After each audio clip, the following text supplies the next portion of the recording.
bagi yang sudah presentasi dan sudah memperbaiki slide presentasinya dikumpulkan di Edunext ya. Kemudian minggu depan tanggal 25 akan ada ujian dan minggu depannya sudah mulai presentasi kelompok. Nanti presentasi kelompok akan ada waktunya, nanti saya akan jelaskan di tanggal 18. Jadi dipersiapkan saja topik yang mau dicanangkan apa, dan pastinya lebih detail daripada yang sekarang. Ya, atau mungkin kalau yang sekarang sudah lebih detail ya lebih jelas lagi gitu dari yang individu. Kalau nanti presentasinya masih sama seperti yang individu, ya nilainya pasti saya di bawah 40 gitu ya. Jadi ya menyiapkan oke, tapi kan ini kerjanya individu juga bisa sebenarnya untuk menjelaskan, masa kelompok kurang. Ya, itu nanti saya akan jelaskan terkait itu di tanggal 18. Oke, sekarang kita masuk untuk presenter berikutnya adalah Ica. Ada Ica? Hadir, Pak. Oke, silakan. Kemudian selanjutnya ada Alif nggak? Nggak ada Alif. Kalau nggak ada Alif 0 ya. Fadil?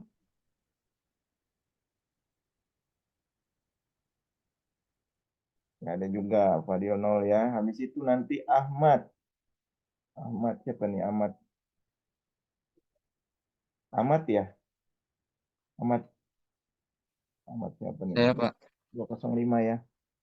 Ya, Oke, habis Pak. 205, 215, dan 210 ya. Siap-siap. Baik, silakan Yuca untuk share screen dan presentasinya.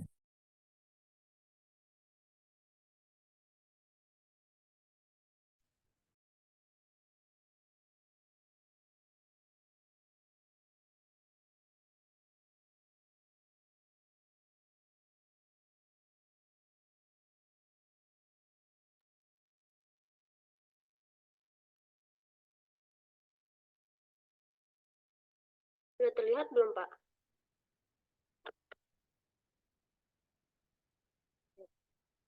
Oke, siang semuanya. Jadi saya Yuka Marintan Rosemary akan mempresentasikan mengenai Eco Bathroom atau bathroom ramah lingkungan.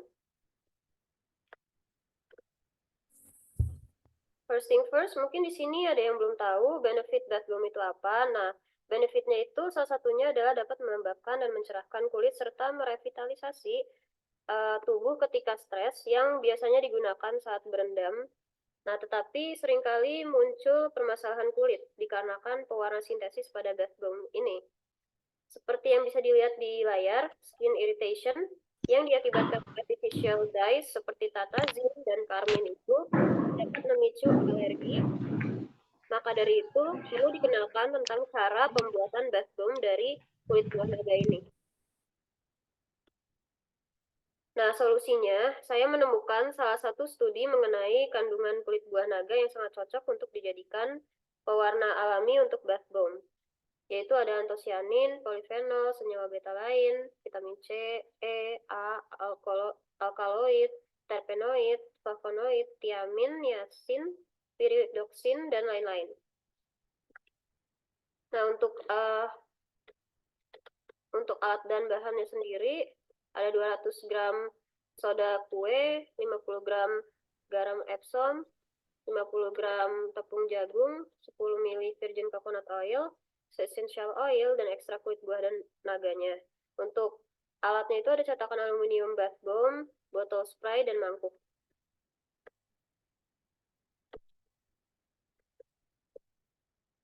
Nah, cara pembuatannya itu yang pertama campurkan semua bubuk seperti yang tadi 200 gram soda kue, lalu 50 gram garam Epsom, dan 50 gram tepung jagung itu ke dalam satu mangkuk. Lalu aduk secara merata adonannya dan teteskan 5-10 tetes virgin coconut oil, lalu aduk secara merata. Dan setelah diaduk, teteskan essential oil secukupnya, lalu aduk lagi hingga adonannya mengeras. Lalu campurkan ekstrak kulit buah naga ke dalam adonan. dan aduk secara merata dan masukkan adonannya itu ke cetakan dan diamkan beberapa jam hingga adonannya mengeras. Dan bath bomb jadi. Sekian dan terima kasih. Apakah ada pertanyaan? Pertanyaan? Oke, ada dua. Tadi yang tanda angkat tangan pertama Sydney, ya udah dua sama Aisyah ya. Nah, Sydney dulu.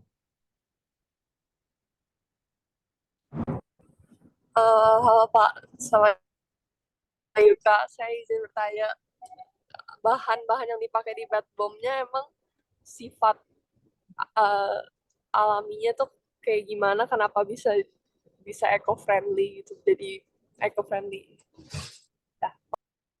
Nah, yang saya terima kasih atas pertanyaannya, Sydney. Yang saya gantikan itu hanya pewarnanya saja, karena biasanya bath bomb itu pewarnanya sintesis mengandung seperti tatazin. Nah, tatazin itu kandungan utamanya adalah zat warna sintesis yang berasal dari petrokimia yang dapat menyebabkan reaksi alergi pada beberapa individu yang sensitif terhadap pewarna sintesisnya itu. Jadi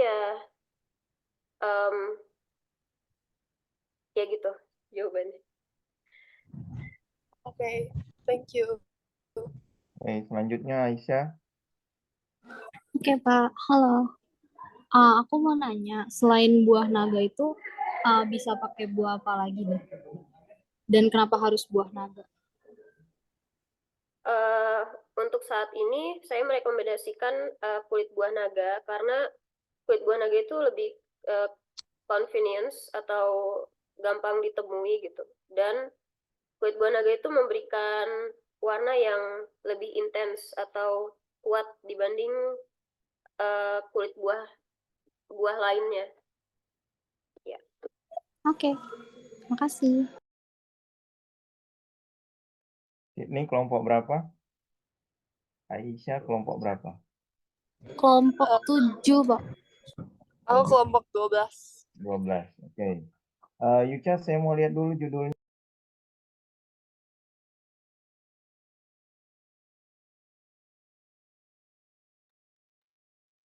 Eco bath bomb. Ini di latar belakang disebutkan nggak apa sih fungsinya biasanya digunakan ini? Tidak, Pak. Saya langsung spontan aja untuk benefitnya. Ya. Jadi mungkin harus ditambahkan juga fungsinya apa dan kiat untuk menggunakan ini biasanya digunakan buat apa? Baik, Pak. Terima kasih Ya. atas sarannya. Apakah ada orang yang melakukan ini sebelumnya? Karena kalau dari judulnya itu mengerikan. Bom di kamar mandi. Ya, bed bom ya. Jadi fungsinya buat apa bomnya untuk di kamar mandi itu gitu ya. Ternyata untuk kulit kan ya. Mencegah kulit itu iritasi gitu. Iya, betul, Pak. Ya. Jadi ambil satu fungsinya saja apakah memang untuk kulit itu tahan lama kah, tahan dari keringat, flek atau apa atau hanya untuk mencegah iritasi. Ya. Terus jadi artinya yang kamu jelaskan itu belum terlalu spesifik mau ke solusi yang ingin diberikan. Halo? Paham ya Ica ya? Paham, Pak. Ya, karena kalau udah ada latar belakang untuk apa, nah ini problemnya, solusinya kamu menawarkan untuk mengatasi itu ya, nanti sudah menjawab pertanyaan kan sebenarnya, menjawab problem itu, menawarkan problem itu, ya. Kalau dari segi teknologinya sudah bagus, cuman coba tadi prinsip sainsnya. Kalau prinsip sainsnya tersendiri itu mungkin ada pada reaksinya kristalisasi ya mungkin ya Pak. Pada Apa?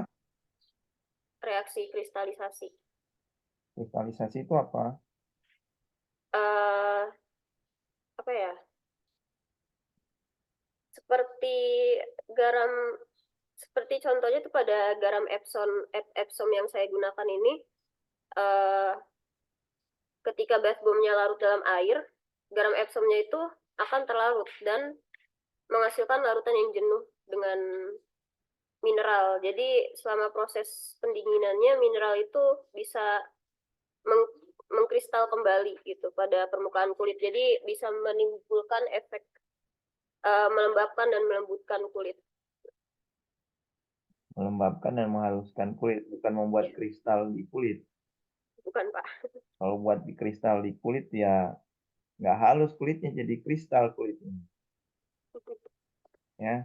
Nah, jadi itu tadi dari prinsip sainsnya kalau dalam kristalisasi itu masuk di mana fungsi dari produkmu, rekayasa yang kamu lakukan. Tambahin ya di slide itu. Ya Pak. Sama yang pertanyaan tadi Aisyah itu buah naga apa? Apakah fungsi buah di situ sih sebenarnya? Fungsi kulit buah naga. Nggak kan ada buah terus bisa diganti buah yang lain nggak? Misalnya, Eh, saya untuk saat ini saya kurang tahu deh Pak. Kalau saya milih kulit buah naga itu karena pewarnanya itu pekat dan kuat gitu. Jadi itu kenapa saya pilih kulit buah naga. nah, jadi Aisyah nanya pun mungkin nggak tahu, kamu juga pun nggak tahu. Jadi diubah dulu ke fundamentalnya. Fungsi buahnya itu buat apa di dalam kulit? Kalau dikental segala macam kan jadinya lengket, terlalu banyak gula, ya kan? Kalau terlalu kental. Jadi kalau misalnya ada penambahan buah itu apakah cuma plastik, apa, pewarna kah atau apa? Baik Pak. Nah, baru kita bisa ngomong bisa nggak diganti dengan buah yang lain gitu ya. Apakah buah ini memang lebih ke kelarutannya yang mau diambil ataukah rasanya atau apanya? Apa mau ke dalam kulitnya terutama. Makanya itu baru bisa menjawab ke pertanyaan Aisyah. Cuman memang adanya penambahan buah itu biasanya untuk menyegarkan ya kulit itu ya. Jadi bukan ke kelarutan si buah itu. Cuman bisa ditelaah lagi di presentasinya, di slide-nya, penambahan buah itu apa. Biasanya untuk menyegarkan kulit. Baik, itu saja. Terima kasih Yuca ya. Mau ditambahkan ya. Baik, terima kasih Pak atas sarannya. Ya. Selanjutnya Ahmad. Ini Fadil sama Alif nggak ada ya.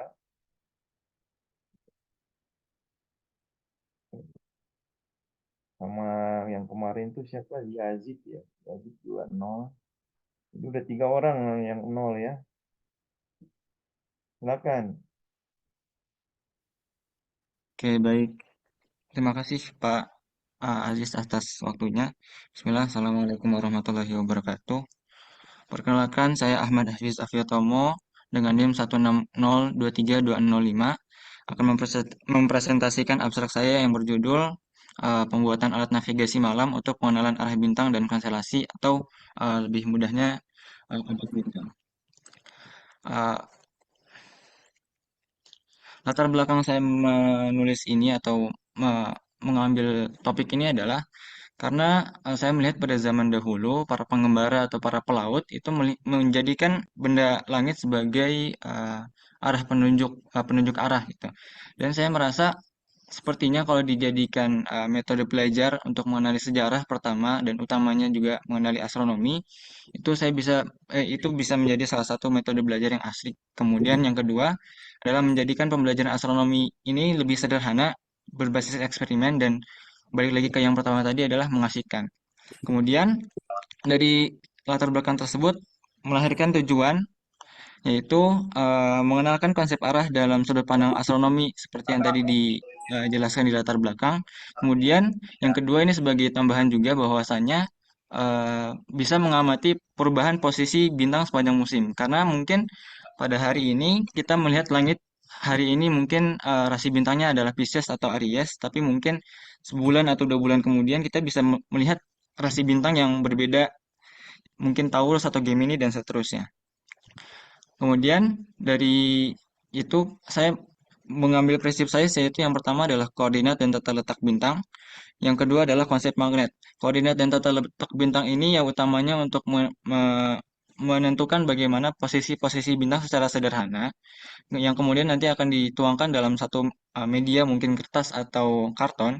Kemudian konsep magnet ini sebagai tambahan saja, sebagai mungkin untuk menentukan bagaimana eh, arah utara itu di suatu tempat itu di mana arah utaranya. Kemudian metode yang saya gunakan atau proses yang saya gunakan untuk membuat alatnya adalah yang pertama mempersiapkan karton atau kertas sebagai alas dan tempat penanda referensi. Ini sebagai alas saja yang nanti bakal ditandain dengan pulpen atau pena atau spidol seadanya saja. Kemudian arah utara diidentifikasi untuk menentukan yang mana yang menjadi titik patok kita sebagai langit, menggunakan kompas atau jarum yang sudah dimagnetisasi. Kalaupun memang sudah mengetahui bagaimana di mana sudut arah utaranya, tidak perlu digunakan kompas atau jarum yang dimagnetisasi itu. Kemudian, jika sudah mengetahui arah utara, jika diperlukan boleh menandai arah mata angin yang lainnya seperti timur, barat, dan selatan. Kemudian kita mengamati langit, kemudian tandai yang mana bintang yang paling terang di alas yang sudah kita siapkan tadi.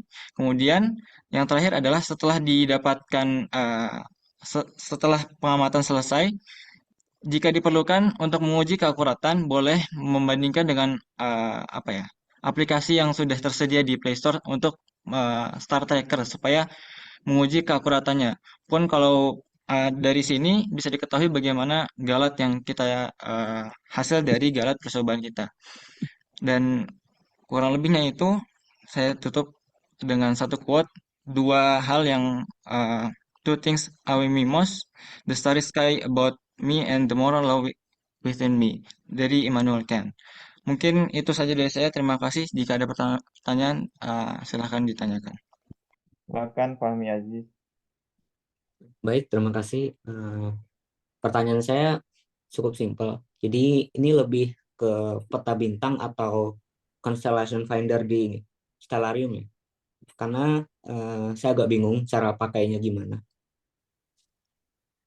Iya, mungkin saya lupa menjelaskan di awal bahwasanya ini mungkin jatuhnya lebih kayak metode aja, karena target saya mungkin bukan sebagai peta bintang sebagaimana Stellarium, tapi sebagai bahan belajar jika misalnya memang ada anak-anak SD yang pengen belajar bagaimana benda-benda langit, kemudian kalau misalnya dalam studi yang lebih kompleks seperti mahasiswa, bisa digunakan sebagai metode praktikum juga. Nah, Tapi bintangnya kita bisa tahu nggak? Untuk Atau mungkin cuma nama-nama menunjukkan bintangnya arah? perlu, ya, cuma menunjukkan arah aja mungkin. Dan untuk mengetahui bintang-bintangnya, kita tetap perlu kayak nambahin referensi lain seperti dari stellarium itu atau mungkin peta bintang di buku-buku yang terdapat di mata kuliah tertentu. Oke, baik. Terima kasih. Haris kelompok berapa? Dari kelompok 8, Pak. Kelompok 8. Ya, Ahmad, ini kamu nggak punya kamera? Saya lagi di luar, Pak. Khawatir kalau nyalain kamera malah ngabisin kuota saya. Oh ya, ya soalnya ini kan terkait bintang dan apa, ya kita nggak kebayang dari metodemu tadi itu arahnya kalau tidak ada petunjuk dari tanganmu atau dari gelagatmu itu. Jadi kita Oke. juga nggak bisa membayangkan terlalu real. Ya, kalau misalnya juga di slide ada bantuan dengan gambar itu lebih bagus ya, tambahkan. Halo, paham nggak? Ahmad Hafiz, coba lihat di proses pembuatannya, Pak. Ya, oke, Pak. Nah, ini kan karton kertas sebagai alas tempat penanda referensi. Nah, identifikasi arah utara kompas, tanda mata angin jika diperlukan, amati langit dan tandai bintang terang di atas, di alas. Ciri-ciri tandai bintang terang di alas itu gimana? Kenapa, Pak? Amati langit dan tandai bintang terang di alas.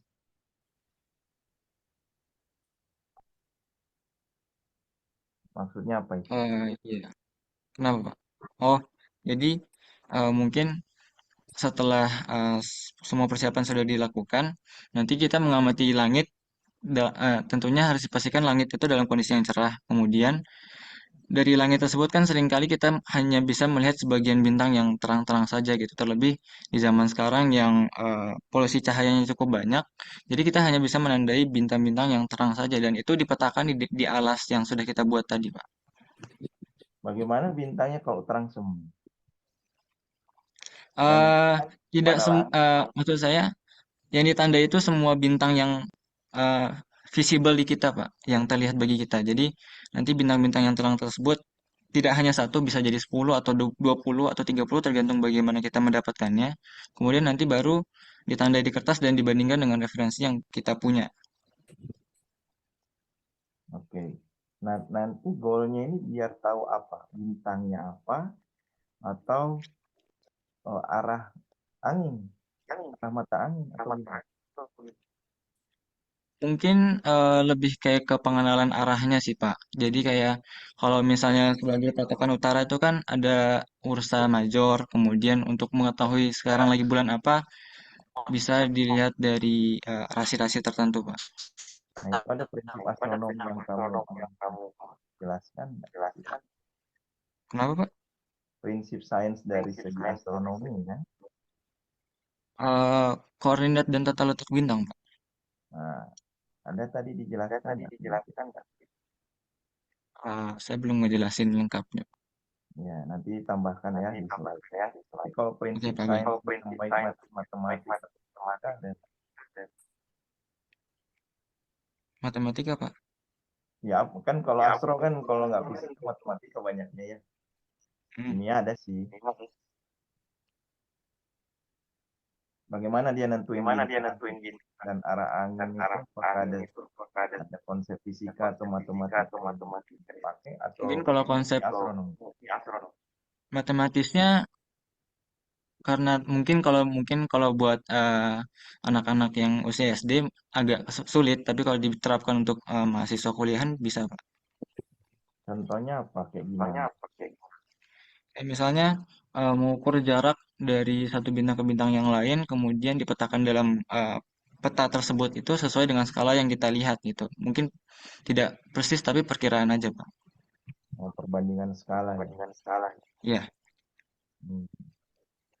Ya, kalau ada konsep matematisnya bisa dijabarkan ya, menentukan jarak antara satu dengan yang lain dengan perbandingan skala. Oke, ditambahkan nanti di slide-nya ya. baik, Pak. Terima kasih Hafiz. Terima kasih. Berikutnya apa tadi? 2110 ya. Naswa, silakan. Oke, Pak.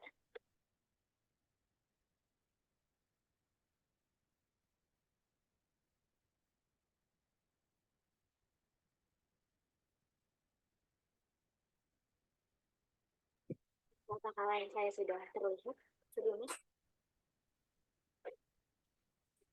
Sudah. Oke. Selamat siang Pak Yudis dan teman-teman semua. Perkenalkan, aku Najwa Pasha Bilbina dengan NIM 160-23210. Dan pada kesempatan kali ini, aku ingin mempresentasikan mengenai yaitu mengenai pemanfaatan daging buah pepaya.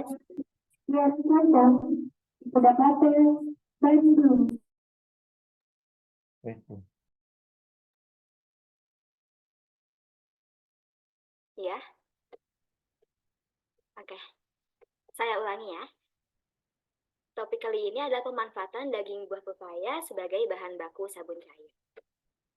Adapun latar belakang dari pemilihan topik ini, yang pertama yaitu sabun cair sekarang terlalu bersifat kimia. Sabun-sabun yang biasanya digunakan pada saat ini itu biasanya lebih banyak mengandung bahan-bahan kimianya dibandingkan dengan bahan alaminya, atau bahkan tidak ada bahan alaminya. Kemudian yang kedua yaitu kerusakan alam karena limbah rumah tangga. Limbah rumah tangga ini sendiri merupakan salah satu faktor penyebab kerusakan alam dan juga pemanasan global yang sedang kita alami saat ini. Yang ketiga yaitu buah pepaya sebagai salah satu sumber daya alam Indonesia yang melimpah. Namun, tidak sedikit masyarakat Indonesia yang masih menganggap bahwa buah pepaya ini hanya sebagai sumber nutrisi yang bisa dikonsumsi saja. Padahal buah pepaya juga memiliki banyak manfaat jika digunakan sebagai penggunaan eksternal seperti pada bahan baku sabun cair. Kemudian ada tujuannya. Tujuan yang pertama yaitu membuat sabun yang menggunakan atau mengandung bahan alami. Pada kesempatan kali ini saya menggunakan daging buah pepaya. Kemudian membuat sabun yang ramah lingkungan dan juga memanfaatkan salah satu sumber daya alam Indonesia. Ini ada ilustrasi dari proses pembuatannya. Tahap pertama yaitu tahap persiapan. Di sini kita menimbang bahan-bahan padat dan juga mengukur volume bahan yang cair dengan ketentuan sebagai berikut, yaitu 4 gram kalium hidroksida, 5 gram asam stearat, 1 gram CMC, 200 ml air bebas mineral, dan juga 20 ml minyak kelapa. Kemudian tahap selanjutnya yaitu pelarutan kalium hidroksida. Di sini kita melarutkan 4 gram kalium hidroksida yang sebelumnya sudah kita siapkan ke dalam 100 ml air bebas mineral. Kemudian kita aduk hingga kalium hidroksidanya larut. Kemudian di sini tahap selanjutnya yaitu pemanasan minyak kelapa. Kita memanaskan minyak kelapa hingga suhunya mencapai 40 derajat Celcius. Kemudian kita membuat jus buah pepaya. Di sini kita memblender daging buah pepaya hingga lembut tanpa campuran apapun. Jadi benar-benar 100% daging buah pepaya saja. Lalu tahap kelima yaitu tahap saponifikasi atau proses penyabunan. Di sini kita memasukkan minyak kelapa yang sudah kita panaskan sebelumnya ke dalam gelas kimia.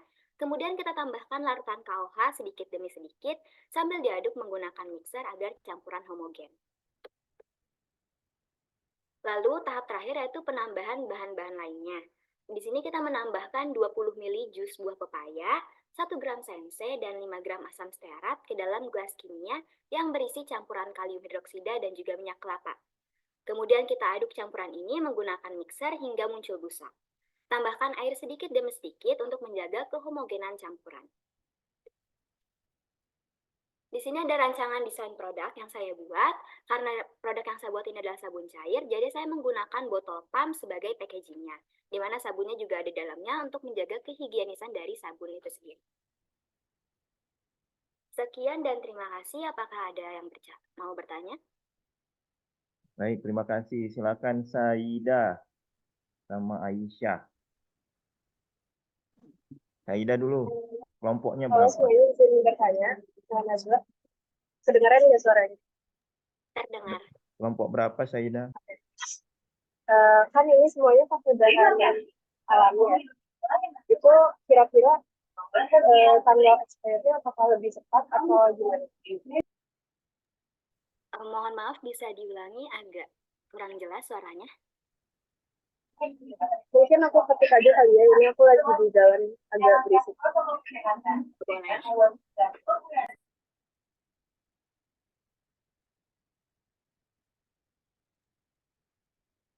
Aisyah dulu. Aisyah. Oke, Pak. Nah, aku mau nanya, kan di presentasi sebelumnya itu ada sabun yang dibuat tapi pakai bahasanya NaOH. Kenapa kalau di sini bahasanya pakai KOH? Ya, aku jawab dari Aisyah dulu ya. Jadi di sini bahasa yang saya gunakan itu kalium hidroksida, yang dimana memang penggunaan jenis basa yang digunakan untuk sabun cair dan juga sabun batangan itu berbeda. Untuk kalium hidroksida sendiri digunakan ketika kita ingin membuat sabun cair karena dia memiliki tingkat kelarutan yang lebih tinggi. Dan juga hasil sabun yang nantinya dihasilkan itu akan bersifat encer atau lembek seperti itu. Sedangkan kalau NaOH sendiri, dia biasanya hasil akhirnya sabunnya itu padat. Jadi bisa digunakan untuk membuat sabun batangan. Apakah menjawab? Jawab, makasih. Nah, Oke, terima kasih Aisyah. Itu ada pertanyaan Saida. Karena masalah mikrofonnya ini kan produknya pakai bahan alami. Apakah berpengaruh ke tanggal expirednya? Jadi lebih cepat? Oke. Jadi sebelumnya kalau kita lihat dari bahan-bahan yang saya gunakan, di sini kita menggunakan juga ada namanya asam stearat dan juga CMC. Di mana asam stearat dan CMC ini adalah dua komposisi yang berfungsi untuk menjaga kestabilan fase dari sabun sendiri. Jadi kan kita mengetahui bahwa sabun itu terdiri dari minyak dan juga bahan-bahan lainnya yang cair. Nah, untuk menjaga fasenya tetap menjadi sabun itu kan menggunakan asam stearat dan juga CMC. Nah, expirednya ini sendiri memang akan sedikit lebih cepat, tapi tidak terlalu pendek umur simpannya karena ada asam stearat dan CMC ini yang menjaga kestabilan fasa dari sabun itu sendiri. Oke, jadi dia menambah. Oke, makasih Nazia. Sama. Baik, nah ini coba lihat slide yang ini ya. Prinsipnya di sini ada komposisinya ya. Iya, Pak. Cuman itu ilustrasi yang di kanan itu apa maksudnya? Di sini saya ilustrasinya itu kita menimbang terus mengukur volumenya juga, Pak. Karena Ya, saya tidak membuatnya langsung sih, Pak. ya kalau bagus ya buat diagram alir aja, gitu ya. Jadi Oh, kalau gitu. buat diagram alir ditimbang dulu berapa gram, kemudian dilarutkan kemana. Ya, Oke, Pak. halo, halo, Halo? Iya, Pak. ya tolong dibuat diagram alirnya lebih bagus. Baik, Pak. Jadi nanti dari ilustrasi itu bisa kena gitu ya ke tahap penimbangan dan lain-lain, pelarutan dan lain. Baik, ini kamu buat sabun dari pepaya. Pepayanya itu pepaya dagingnya ya Iya, atau daging. bijinya? Dagingnya ya. Bukan air pepaya juga kan? Bukan daging buah pepaya. Daging pepaya. Jadi pepayanya harus kering dulu. Eh, enggak sih, Pak. Sebenarnya nanti kita akan blender juga sih, Pak. Jadi dibuat seperti pastanya gitu. Di blender. Ya kan pembuatan sabun itu kan harus panas. Ada pemanasan nggak di sini? Ada kan? Minyak kelapanya yang saya panaskan. Nah, terus jus pepaya itu kan ada air. Bagaimana dia bisa bercampur? Apa airnya diuapin lagi? Makanya saya bilang apakah lebih bagus pepayanya itu dagingnya yang kering. Nggak usah dibuat jus. Nah, kenapa pakai jus? Kalau kemarin saya memang risetnya itu dia pakainya jus buah pepaya, Pak.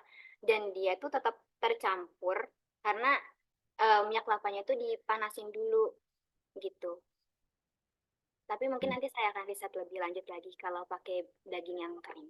Iya, kalau dagingnya yang kering saja. Karena kan yang mau diambil kan ekstrak dagingnya. Saya kalau jus itu kan berarti ada airnya lagi. Itu penguapan lagi. Ganggu nggak dari tahap? Ya, Iya, Pak. ya itu pertanyaan pertama. Kalau dari prosesnya, sebenarnya saponifikasi kan rata-rata kemarin ada yang buat sampo, ada yang buat sabun. Cuman bedanya ada kopi, ada pakai pepaya, ada pakai beras, ya sama susu. Nah, bedanya sama yang lain itu apa kira-kira menurut kamu? Dari tahap saponifikasinya sendiri, Pak. Rasa modifikasinya atau kelebihan dari produk yang kamu utarakan menggunakan pepaya daripada yang menggunakan kopi, menggunakan beras susu yang kemarin. Melihat nggak yang kemarin? Iya, melihat. Ya, Kalau dari produk ini sendiri, saya mengambil buah pepaya itu karena dia itu punya namanya enzim papain. Di mana enzim papain ini tuh sudah terkenal bahwa dia tuh bisa mengeksfoliasi kulit, Pak. Jadi mengangkat kotoran gitu. Dan enzim papain itu ditemukan di buah pepaya saja. ya. Enzim papain itu biasanya dia punya fungsinya ya, mau bisa termasuk enzim apa, enzim hidrolase kah, apa proteinase kah atau yang lain gitu ya, yang dia bisa memecah atau mempercepat reaksi atau tidak gitu ya, kan ada katalisnya di situ. Nah itu kamu bisa tambahkan di slide ini ya. Baik, Pak. Nah itu mungkin bisa jadi kelebihan kenapa menggunakan pepaya. Nah itu juga untuk yang kemarin ya, Meriza juga. Kemarin yang pakai sabun beras sama sabun kopi, sabun beras susu sama sabun kopi juga. Saya kemarin minta kalian tolong apa kelebihan dari penggunaan kopi di situ, penggunaan di beras susu di situ ya. Di slide-nya tolong ditambahkan biar ditonjolkan produknya. Karena saya lihat sabun ini banyak juga ya yang mempresentasikan. Dan kami juga di kimia itu sudah jadi produk ya kalau di himpunan kimia itu. Nah, bagus juga nanti dipraktekkan nanti kalau Najwa ini mau masuk kimia. Iya Pak, sudah peminat. Ya, nanti bisa direalisasikan nih sabun ini. Ya. Pembuatan sabun kita ada di TikTok Kimia ITB. Coba nanti kalian bisa follow TikTok kami Kimia ITB juga bisa untuk lihat kegiatan-kegiatan mahasiswa kimia ngapain aja. Ada percobaan-percobaan sederhana yang bisa diaplikasikan sehari-hari.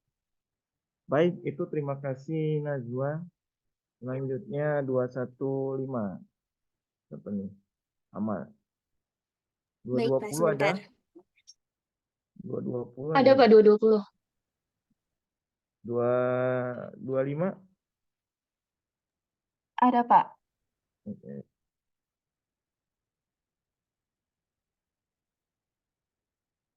Silakan. Sudah terlihat, Pak, layarnya? Nah, Oke, tapi baik. belum ke judulnya. Kayaknya bukan share screen ini. Kayaknya slide. Ya itu. Oke, baik. Bismillahirrahmanirrahim. Assalamualaikum warahmatullahi wabarakatuh. Selamat siang semuanya. Terima kasih kepada Bapak yang telah memperkenankan saya untuk mempresentasikan mengenai produk yang saya cantumkan, yaitu Butterfly Pea Lemon and Honey. Oke, kita langsung saja.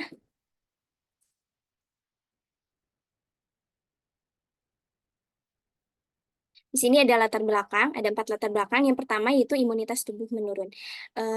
Seperti yang kita ketahui bahwa sekarang ini cuaca itu banyak yang tidak menentu, kadang panas, kadang hujan, kemudian juga banyak mahasiswa yang kadang lalai akan makanannya gitu, kadang langsung memakan makanan siap saji yang tidak tahu kandungan gizinya itu apakah tinggi ataupun tidak gitu, sehingga mudah membuat mahasiswa ataupun masyarakat lainnya mudah terjangkit penyakit. Kemudian juga yang kedua yaitu adalah mudah depresi. Baik bagi mahasiswa maupun masyarakat umum, mudah sekali depresi dengan masalah yang mereka hadapi. Bagi mahasiswa mungkin tugas-tugas yang menumpuk, kemudian bagi masyarakat baik itu pekerjaan ataupun permasalahan internal lainnya. Yang selanjutnya itu adalah minum kopi berlebih. Nah, ketika mahasiswa ataupun masyarakat merasa bahwa mereka harus mengerjakan tugas lebih dari biasanya, mereka biasanya meminum kopi untuk bisa membuat mereka lebih terjaga di malam hari dan bisa mengerjakan tugas mereka sampai akhir. Nah, namun ternyata minum kopi berlebih itu juga tidak baik bagi kesehatan gitu, karena kandungan kafein yang terkandung dalam kopi. Dan yang terakhir yaitu adalah mudah lupa dan susah tidur. Nah, yang seperti kita ketahui juga bahwa sekarang tuh generasi muda banyak sekali yang mengalami penurunan baik dari daya ingatnya gitu, sehingga mudah lupa dan juga susah tidur karena tadi mungkin ada juga efek dari kopi berlebihnya. Nah, sehingga tujuan dari produk yang saya buat yaitu membuat suatu minuman yang bisa membantu meningkatkan imunitas tubuh, membantu menurunkan stres, membantu mengurangi konsumsi kopi, dan juga membantu daya ingat seseorang. Oke, sebelum itu saya ingin mengenalkan bahan utama dari produk yang saya buat, bahwa produk yang saya buat itu adalah suatu minuman yang terbuat dari bunga telang. Biasanya kita minum teh yang terbuat dari daun teh dan sebagainya. Namun di sini saya membuat minuman yang terbuat dari bunga telang. Nah, bunga telang ini bisa teman-teman lihat juga di gambar bahwa bunga yang warnanya berwarna biru ungu gitu. Nah, di sini bunga telang ini banyak sekali ditemukan gitu, baik di lingkungan masyarakat, terutama di daerah saya sendiri di Ciamis gitu, banyak sekali bunga telang ditemukan gitu. Nah, ternyata bunga telang ini memiliki banyak manfaat. Yang pertama yaitu ada kandungannya ada antosianin yang dimana berfungsi untuk melindungi sel-sel tubuh dan dapat mendukung fungsi sistem kekebalan. Yang kedua, ada efek anti diabetes. Nah, ekstrak bunga telang ini dapat membantu menurunkan kadar gula darah dan meningkatkan sensitivitas insulin. Yang ketiga itu ada flavonoid. Nah, flavonoid ini merupakan senyawa fitokimia yang dapat membantu mengurangi gejala stres. Selanjutnya, ada alkaloid, memiliki efek untuk menenangkan dan dapat membantu mengurangi kegelisahan dan ketegangan yang terkait dengan stres. Yang kelima, nootropik alami yang berpotensi membantu halo. Cek. Ya, lanjut. Oke. Yang kelima ada nootropik alami, yang dimana berpotensi untuk membantu meningkatkan fungsi kognitif, seperti meningkatkan pembelajaran, memori pembelajaran. Yang selanjutnya atau manfaat atau kandungan bunga telang yang saya cantumkan di sini adalah efek neurofarmakologis. Nah, di mana sebagai tanaman ini kekuatan otak, jadi di dalamnya terdapat kandungan bukan hanya untuk meningkatkan daya ingat dan kekuatan otak, tetapi untuk memberikan fokus dan ketenangan. Oke, kita lanjut. Nah, di sini adalah contoh kemasan yang baru saya desain, di mana nanti dalam produknya itu ada 3 kemasan. Yang ini, yang berwarna ungu di sini, adalah bubuk dari bunga telang yang saya buat. Kemudian yang berwarna coklat ini nanti akan ditambahkan madu, dan yang ketiga ini adalah dari bubuk lemon. Nah, bahan utama yang digunakan, yang pertama ada bunga telang, seperti yang telah saya sampaikan tadi, bahwa banyak sekali manfaat ataupun kandungan yang terdapat dalam bunga telang, ada antosianin, flavonoid, polifenol, dan sebagainya. Dan bahan utama yang kedua yaitu ada buah lemon. Nah, buah lemon di sini, kenapa sih saya menggunakan buah lemon di sini? Karena penambahan buah lemon dalam teh bunga telang ini yaitu untuk meningkatkan penyerapan zat besi dalam tubuh. Nah, zat besi yang terkandung dalam teh bunga telang dan madu nanti akan lebih mudah untuk diserap ketika dikonsumsi bersamaan dengan vitamin C dan terdapat dalam lemon. Nah, kenapa saya juga memilih buah lemon daripada buah jeruk? Karena buah lemon ini memiliki tingkat keasaman yang lebih daripada buah jeruk lainnya gitu, sehingga akan memberikan keseimbangan pH dalam tubuh yang lebih baik. Nah, selanjutnya ada madu.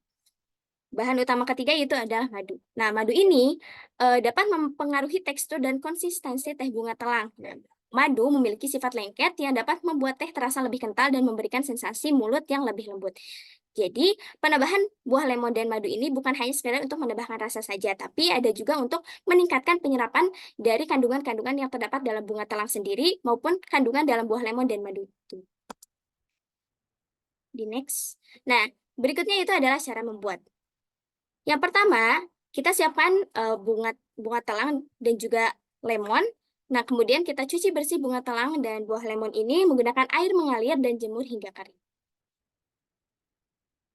Nah, ketika bunga telang telah dipetik, kemudian untuk buah lemonnya kita iris terlebih dahulu, kemudian jemur lemon dan bunga telang di bawah sinar matahari kurang lebih selama 2 hari. Kenapa selama 2 hari? Karena jika lebih dari 2 hari bisa membuat kandungan dalam buah lemon dan juga telang ini menurun.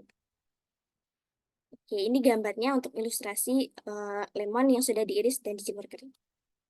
Langkah ketiga yaitu haluskan secara terpisah bunga telang yang telah kering dan lemon yang sudah kering juga, kemudian simpan di tempat tertutup. Nah, karena kita akan membuat suatu produk, jadi kita langsung masukkan ke dalam kemasan. Langkah terakhir itu adalah jika kita ingin membuat minuman yang telah kita buat dari bubuk tadi, nah kita tinggal seduh bubuk bunga telang menggunakan air dingin atau panas, kemudian campur lemon dan madu.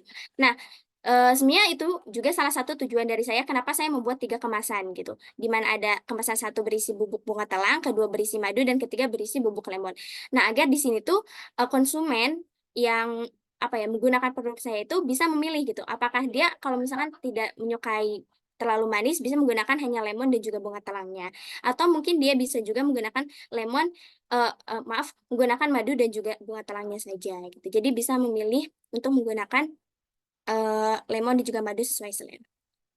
Oke, ada sedikit pengingat juga bahwa sehat itu bukan suatu kemewahan. Sehat itu murah tetapi menjadi mahal ketika sehat telah berubah menjadi sakit. Itu sedikit pengingat untuk kita semua, dan itu juga menjadi terakhir untuk sebagai pengingat dan juga akhir kata untuk presentasi dari saya. Terima kasih. Terima kasih, Amalia. Ada pertanyaan buat yang lain? William, William silakan.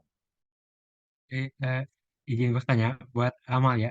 Tadi kan bunga telangnya sama lemonnya kan digerus. Itu mau nanya, dihaluskan. Nah, di penghalusan itu bagaimana ya? Sama mau masih aja itu ketika bunga telang dicampur sama air itu bakal larut. Apakah bakal larut? Gitu. Ya. Oke, baik. Terima kasih untuk pertanyaannya. Oh, tadi mungkin itu juga kesalahan dari saya karena tidak menyantumkan bagaimana proses penghalusannya. Jadi untuk proses penghalusannya ketika sudah kering gitu bunga telang dan juga lemonnya itu bisa langsung pakai blender gitu.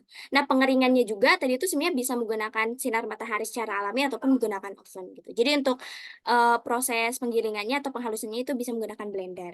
Nah, tadi untuk apakah bisa halus ataupun tidak? Nah, sebenarnya kebanyakan karena lebih seringnya itu kan menggunakan air panas ya. Jadi untuk menggunakan air dingin itu sebenarnya bisa juga menggunakan air panas terlebih dahulu, sedikit untuk melarutkannya. Karena jujur sebenarnya belum dicoba juga untuk menggunakan air dingin, tapi menurut saya sebenarnya bisa karena untuk menyeduh tanpa bubuk juga biasanya itu langsung apa ya menggunakan air dingin juga bisa gitu.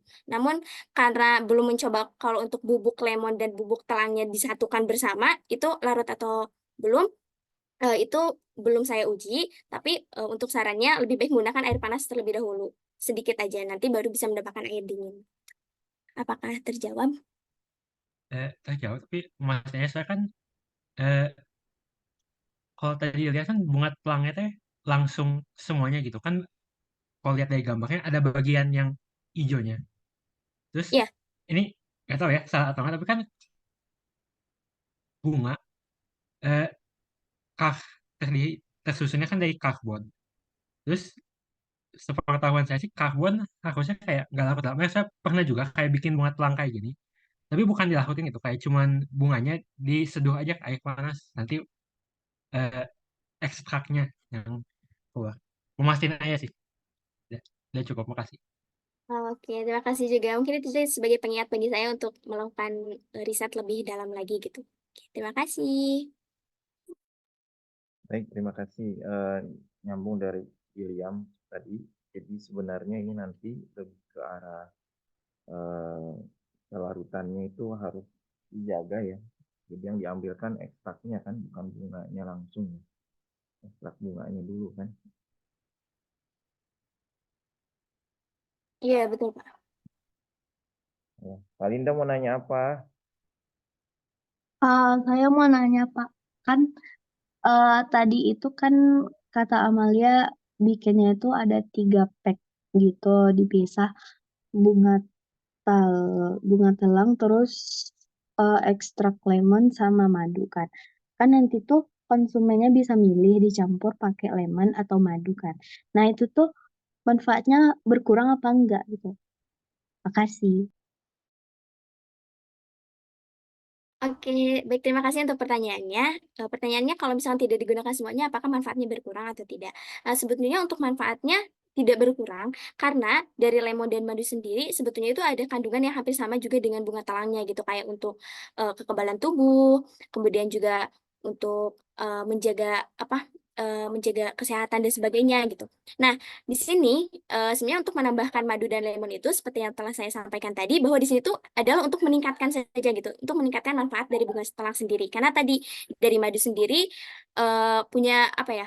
Punya manfaat untuk meningkatkan penyerapan dari kandungan-kandungan atau manfaat dalam bunga telang. Kemudian juga dari lemonnya seperti itu karena dari lemon sendiri lemon itu bisa sama juga meningkatkan penyerapan zat besi gitu dalam tubuh dan memiliki tadi kandungan pH yang tinggi gitu sehingga bisa juga menjaga kestabilan di dalam tubuh. Jadi intinya kalau misalkan tidak digunakan semuanya juga tidak masalah karena dari kandungan bunga telang sendiri manfaatnya juga sudah banyak. Namun lebih baiknya menggunakan atau dicampurkan gitu sehingga manfaatnya bisa meningkat. Tapi itu juga dengan kadar yang sesuai. Gitu.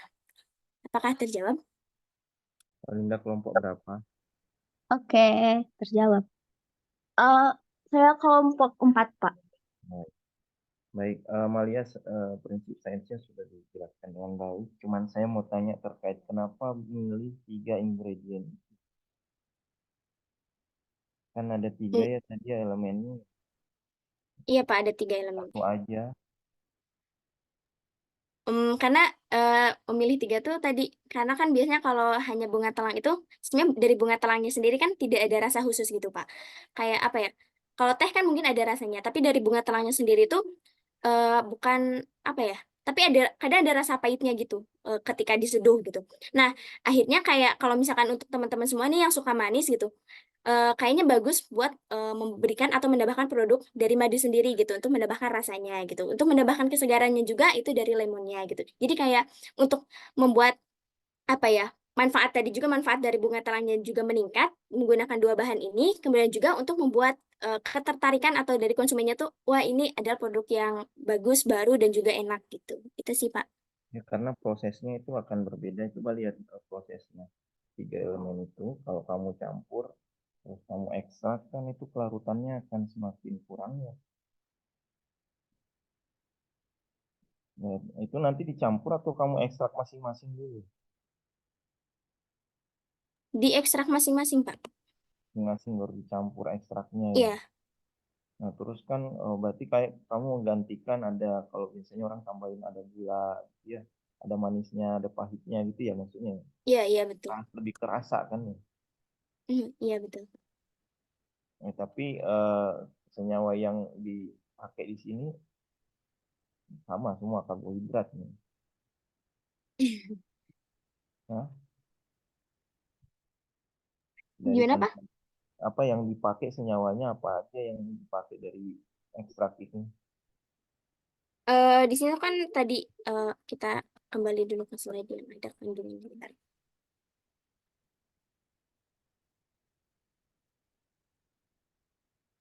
Nah, di sini. Iya, Sebetulnya maksud saya di dari 3 elemen itu oh ya dari 3 elemen itu sebenarnya senyawa yang dipakainya itu sama semua. sama karena di dalam madu sama lemon yang saya cari juga kandungannya itu ada kandungan yang kayak gini Pak, ada antosianin dan sebagainya gitu, ada flavonoid juga gitu. Itu yang meningkatkannya. Dari lemonnya juga dari asam sitratnya gitu untuk meningkatkan tadi penyerapan zat besinya gitu. Itu Ya, sih. terus yang dia bisa ada rasa manis, ada rasa pahit yang Oh, hubungannya ke situ, ke senyawa yang memberikan itu.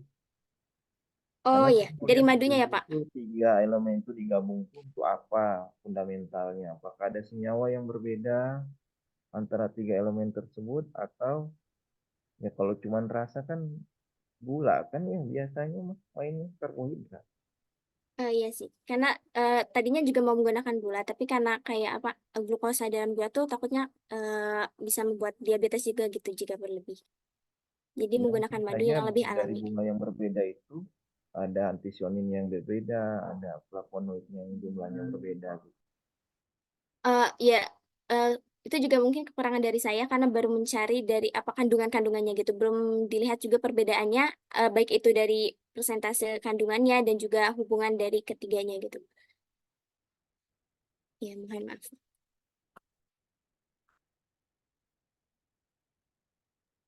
Baik, terima kasih Amalia.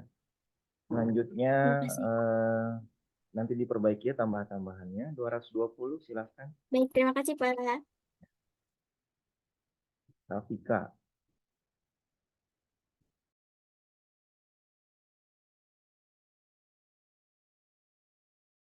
Silakan. Oke, sebelumnya udah kelihatan, Pak? Sudah. Oke, terima kasih, Pak, sebelumnya. Assalamualaikum warahmatullahi wabarakatuh. Perkenalkan, nama aku Rafika Dwi Ariyanti dengan NIM 160232220.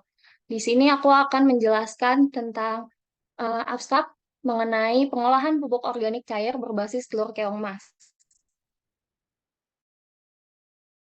Jadi, di sini banyak yang belum familiar tentang telur keong emas itu. Jadi telur keong emas ini mungkin sering kita lihat di parit atau di sawah-sawah. Jadi yang melatar belakangi saya dalam pembuatan ini, yang pertama ini telur keong emas ini masih kurang dimanfaatkan untuk pembuatan pupuk alternatif karena banyak anggapan bahwa telur keong emas berbahaya dan dapat merusak ekosistem air juga tanaman padi. Padahal sebenarnya yang menyebabkan kerusakan ekosistem air dan juga tanaman padi itu larva keong emas, yaitu fase awal setelah menetas telurnya. Jadi Menurut riset, keong emas dapat menyebabkan kerusakan hingga 10-40% dari keseluruhan areal pertanaman padi di Indonesia selama hidupnya. Keong emas mampu menghasilkan telur berjumlah kurang lebih 500 butir dengan presentasi penetasan lebih dari 85%. Salah satu upaya untuk memberantas larva keong emas itu yaitu dengan pemanfaatan telurnya. Nah, yang kedua, telur keong emas memiliki banyak kandungan yang bermanfaat pada tanaman, yaitu ada nitrogen, fosfor, kalium, kalsium, dan magnesium. Jadi, masing-masing kandungan memiliki peran yang sangat penting, yaitu nitrogen untuk fosfor untuk pembentukan akar, buah, dan bunga, kalium untuk ketahanan tanaman, dan kalsium untuk pembentukan dinding sel dan struktur tanaman, magnesium untuk fotosintesis. Jadi, selanjutnya yang ketiga, telur keong emas ini sebagai alternatif pengganti bahan nitrogen kimia dalam pupuk. Jadi, seperti yang kita tahu, bahwa nitrogen dalam pupuk biasanya yang sering digunakan. Terus yang kedua itu ada amonium nitrat, amonium sulfat, nitrat. Nah, jadi telur keong emas ini digantikan sebagai alternatif pengganti bahan nitrogen. Nah, keong emas untuk membantu mengurangi jumlah keong emas yang akan menetas dan menyebar di ekosistem air seperti yang telah dijelaskan sebelumnya pada latar belakang. Yang kedua, ini ada memanfaatkan sumber daya alam sebagai alternatif bahan pupuk organik yang kaya akan nutrisi. Yang ketiga, meningkatkan pertumbuhan dan produktivitas pada tanaman. Nah, ini proses pembuatannya, alat bahan yang digunakan yaitu ada telur keong emas, air kelapa, air gula, air cucian beras, baskom, dan botol. Nah, langkah yang pertama, masukkan telur keong emas ke dalam wadah, lalu cuci hingga bersih. Yang kedua, telur keong emas dihancurkan dengan menekannya, lalu dicampurkan air kelapa. Air kelapa ini adalah tambahan, karena air kelapa juga banyak mengandung kayak kalium, fosfor. Nah, jadi dia sebagai tambahan, sebagai untuk merangsang tumbuhan tanaman. Jadi selanjutnya setelah air kelapa dicampurkan larutan gula, terus telur keong emas telah halus ke dalam botol. Nah, yang ketiga, tambahkan air cucian beras ke dalam botol hingga penuh sambil menyisakan ruang untuk udara. Nah, air cucian beras sama air gula dan air larutan gula sama air kelapa ini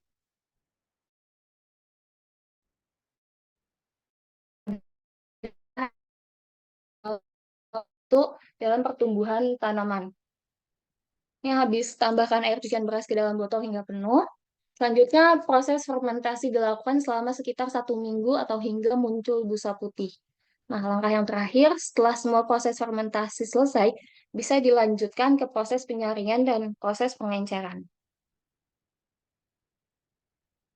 Nah, prinsip sains yang saya gunakan dalam pembuatan pupuk organik cair berbasis telur keong emas ini, yang pertama ada hidrolisis. Hidrolisis ini yang seperti kita tahu, yaitu pemutusan ikatan kimia dengan penambahan air. Jadi, telur keong emas kan mengandung protein dan lipid yang kompleks.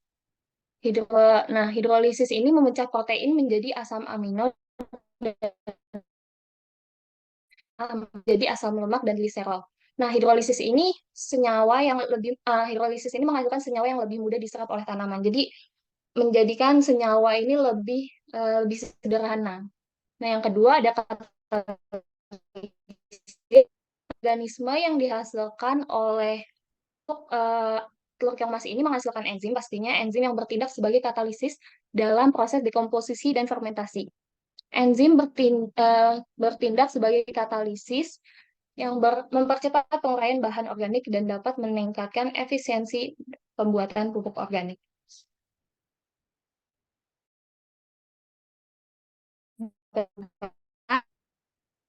Ada yang Terus suaranya agak putus-putus, tapi udah bisa, pesannya bisa didengar. Silakan, ada yang mau bertanya? Najma, silakan. Oke, terima kasih. Aku mau nanya, kalau misalnya kekurangan dari pupuk organik cair telur keong ini, terus gimana cara menangani kekurangan tersebut? Terima kasih.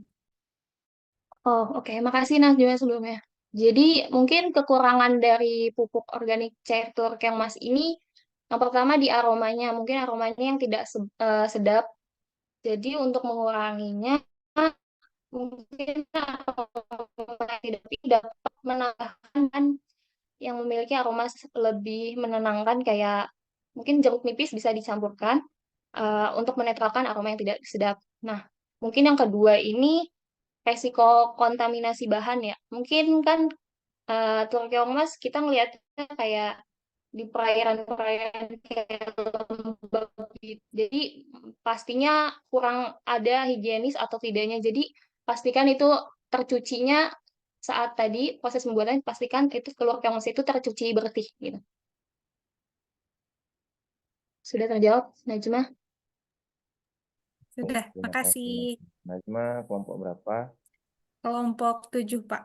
Kelompok 7. Oke, kalau dari saya tadi prinsip sainsnya apa? Katalisator dan Hidrolisis, Pak. hidrolisis. Ada reaksinya nggak? Kemarin. Reaksi apa sih? Apa, Pak? Reaksi apa yang terjadi di situ? Oh, reaksi yang terjadi itu Pak, proteinnya di eh, diubah menjadi asam amino, Pak. Oh, hidrolisis asam amino protein ya. Mm-mm. Nanti coba tolong ditambahkan ya ininya di slide-nya terkait prinsip sainsnya. Sudah bagus, memang ada katalisis di situ dan hidrolisis, cuman bagian yang mana dan apa yang terjadi reaksinya di dalamnya itu mungkin juga lebih menarik ditampilkan. Saya Iya, cuma Pak. komen ke dua hal, ini kan terkait keong jenis gastropoda yang lain kan banyak. Ini yang diambilnya cangkangnya atau dagingnya? Dagingnya, Pak. Jadi Daging, kayak dihancurin gitu, Pak. ya dagingnya kering atau dagingnya basah campur. Cuci dulu, Pak. Kayaknya kering, bisa lembab kayaknya sih, Pak. Ya, karena kalau misalnya keong-keong yang mati itu bisa dipakai apa enggak kan kalau misalnya dia Oh iya. dipakai ya pada keadaan kering keadaan apapun juga nggak masalah. Cuman air dan itunya apakah berpengaruh nggak di pupuk ini?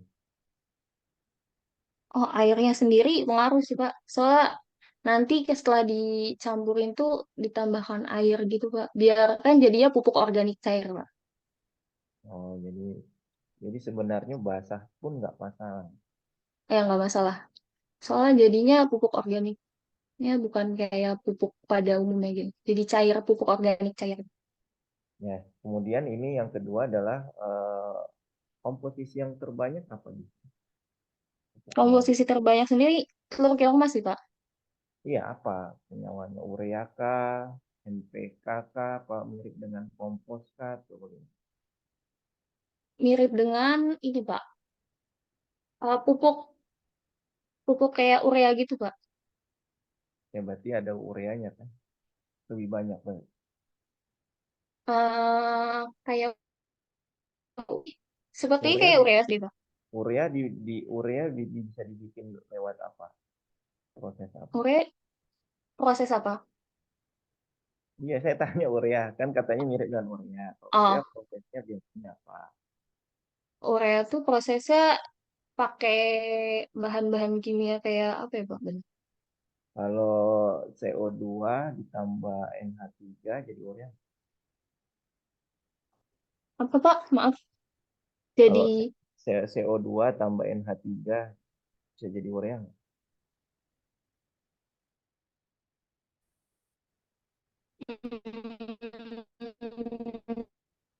Nanti coba cari ya.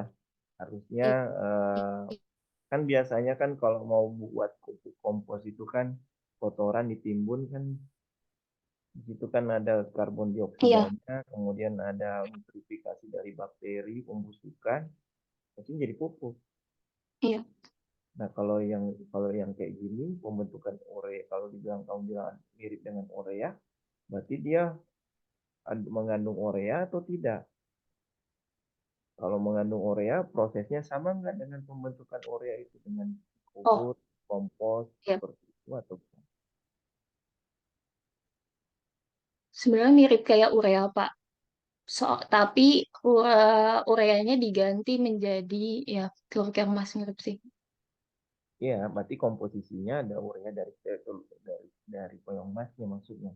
Nah, itu yang Iya, perlu dilihat ya, nanti ditambahkan iya, apakah Pak. di kandungannya si keong itu mengandung urea atau tidak, sehingga dia bisa membentuk urea gitu ya. Atau Oke, Pak. prosesnya Siap. sama saja, pengolahannya dikukur, jadi tambah ada bakteri, terus sudah jadi kompos, jadi pupuk. Prosesnya pembuatannya tadi kurang melihat di situ ya, dengan proses pupuk yang sudah ada. Halo? Halo Rafika, Halo, Pak. yang jelas nggak yang saya bilang? Jelas kok, Pak. Ya. Jadi kalau ini kan kalau pakai cuma skala kecil ya, kalau warga pingin buat sendiri ada keong, terutama ini kan bagus untuk nelayan. Mm-mm. Jadi punya apa mata pencaharian pembuatan pupuk dari limbah-limbah keong, kan bang, Iya. bisa kita tawarkan. Kalau kamu bisa menjelaskan itu tadi, mirip nggak dengan urea kapasitas? Baik, itu terima kasih Rafika. Iya, Pak. Sama-sama. Terima kasih, Selanjutnya Pak. 225 Ivan. Baik, Pak.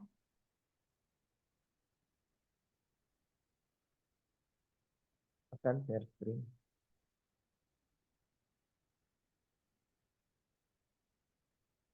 Oh, lipstick. Lipstick ini ya?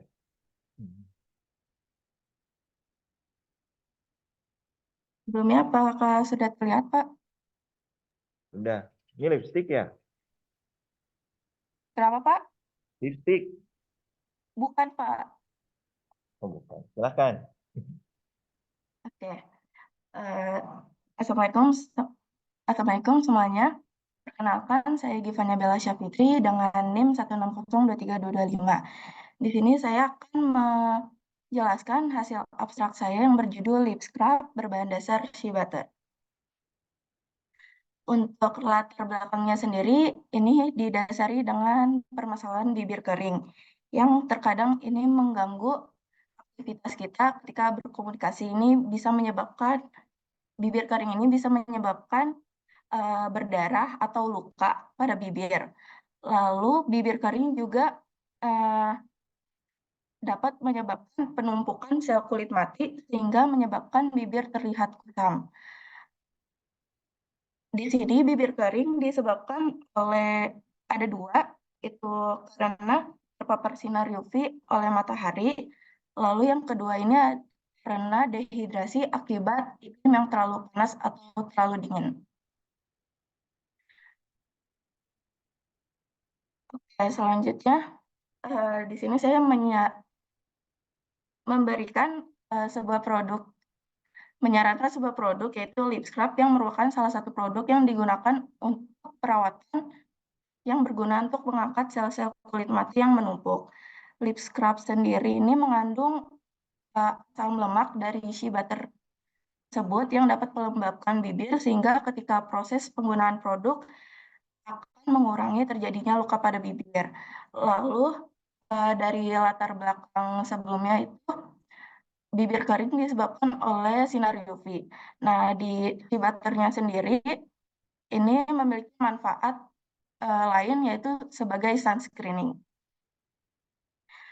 Selanjutnya untuk proses pembuatannya ini terbagi menjadi 3 fase. Itu ada fase panas, fase dingin, dan fase pembekuan.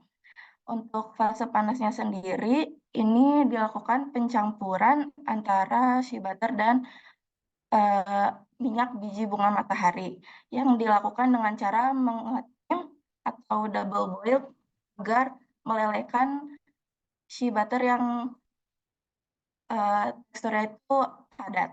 Lalu selanjutnya dilakukan fase dingin pada suhu ruang ini ditambahkan minyak vitamin E dan perisa minyak lelehan yang sebelumnya sudah dipanaskan. Lalu di tempat lainnya ini dilakukan pencampuran antara gula dan mica powder. Di sini mica powder ini berfungsi untuk sebagai pewarna produknya nanti. Lalu yang terakhir ini ada fase pendinginan, itu fase untuk mendinginkan campuran-campuran yang air tadi agar padat. Lalu selanjutnya dilakukan pencampuran antara gula dan mica powder. Selanjutnya untuk cara kerjanya sendiri, sebelumnya itu ada beberapa tambahan bahan, yaitu ada sunflower oil, ada vitamin E, dan ada gula. Nah, di sini untuk manfaatnya sendiri, pada shea butter ini digunakan sebagai pelembab karena mengandung asam lemak. Lalu terdapat juga vitamin E dan E yang membantu memperbaiki kerusakan pada kulit. Lalu pada sunflower oil ini mengandung flavonoid yang mempunyai efek antioksidan yang mampu membantu menjaga kerusakan sel-sel kulit akibat radikal bebas dan dapat meregenerasi sel dalam kulit. Selanjutnya ada minyak vitamin E. Ini untuk melindungi bibir kering atau meradang saat terpapar sinar matahari dan pecah-pecah. Lalu vitamin E juga dapat menenangkan kulit bibir yang terpapar sinar matahari. Yang terakhir itu ada gula yang berfungsi sebagai eksfoliasi atau mengangkat kulit mati karena tekstur yang dimiliki yaitu tekstur kasar. Lalu terakhir ini outputnya dihasilkan tekstur yang lembut dari shea butter dan tekstur yang kasar dari gula. Nah, tekstur yang kasar dari gula ini berfungsi sebagai scrub untuk pengangkatan sel kulit mati pada bibir. Lalu untuk bahan dari shea butternya sendiri memiliki tekstur yang lembut hingga dapat melembabkan bibir dan memudahkan penggunaan produk. Sekian dari saya. Apakah ada yang ingin bertanya? Silakan Theodorus Rikta. Ya, makasih Bang. Izin bertanya, mau tanya kalau mica powder itu kan tadi dipakai sebagai pewarna, itu tuh apa? Maksudnya mica powder itu apa? Sama apakah ini kan dipakai di bibir ya? Apakah aman kalau misalkan nggak sengaja, misalkan ketelan gitu dalam jumlah yang sedikit? Terima kasih. Oke, tadi itu mica powder itu pewarna yang biasa digunakan pada lip product. Jadi di sini berfungsi untuk sebagai pewarna. Lalu kalau produknya sendiri ketelan, apakah berbahaya? Sebenarnya di sini kebanyakan produknya berbahan dasar dari bahan yang organik, jadi mungkin aman ketika tertelan, tapi jangan terlalu banyak gitu. Apakah terjawab? Ya, makasih. Oke. Mungkin aman, tapi belum tentu terbukti kayaknya ya. Sebenarnya itu ada gula, ada vitamin, ada sunflower, ada fish paste. Fish paste itu apa ya? Maaf Pak, suaranya kurang jelas. Ya tadi bilang mungkin aman, cuman di situ ada nggak yang tidak aman di komposisinya? Itu ada Ini sunflower. aman kok Pak. Soalnya di sini saya nyari bahannya juga yang aman. Di sini ada sunflower oil, ada vitamin E. Itu bahan organik. Jadi terus ada flavor oil sama mica powder ini biasa digunakan untuk lip product, jadi aman Pak. Ya jangan sampai ya jadi permen karet juga belum tentu keamanannya ya. Iya Pak. Jadi apa ya? Belum pernah dicoba kan ini? Sebelumnya saya udah pernah buat. Udah. Terus? Tapi saya maksudnya nggak, kalau bisa jangan sampai tertelan gitu Pak. Oh, emang pasti ini ya, pasti kering, Kenapa Pak? pasti hilang gitu. Terus dia hilangnya gimana lipstick? Hilangnya kan karena ini berfungsi untuk melembabkan, jadi kandungan minyak yang masih menempel itu dibiarkan aja Pak. Karena fungsinya sendiri untuk melembabkan bibir. Oke, satu Untuk pertanyaan saya. Nanti Roro menanya setelah saya satu ya. Eh, prinsip sainsnya apa yang kamu mau sampaikan?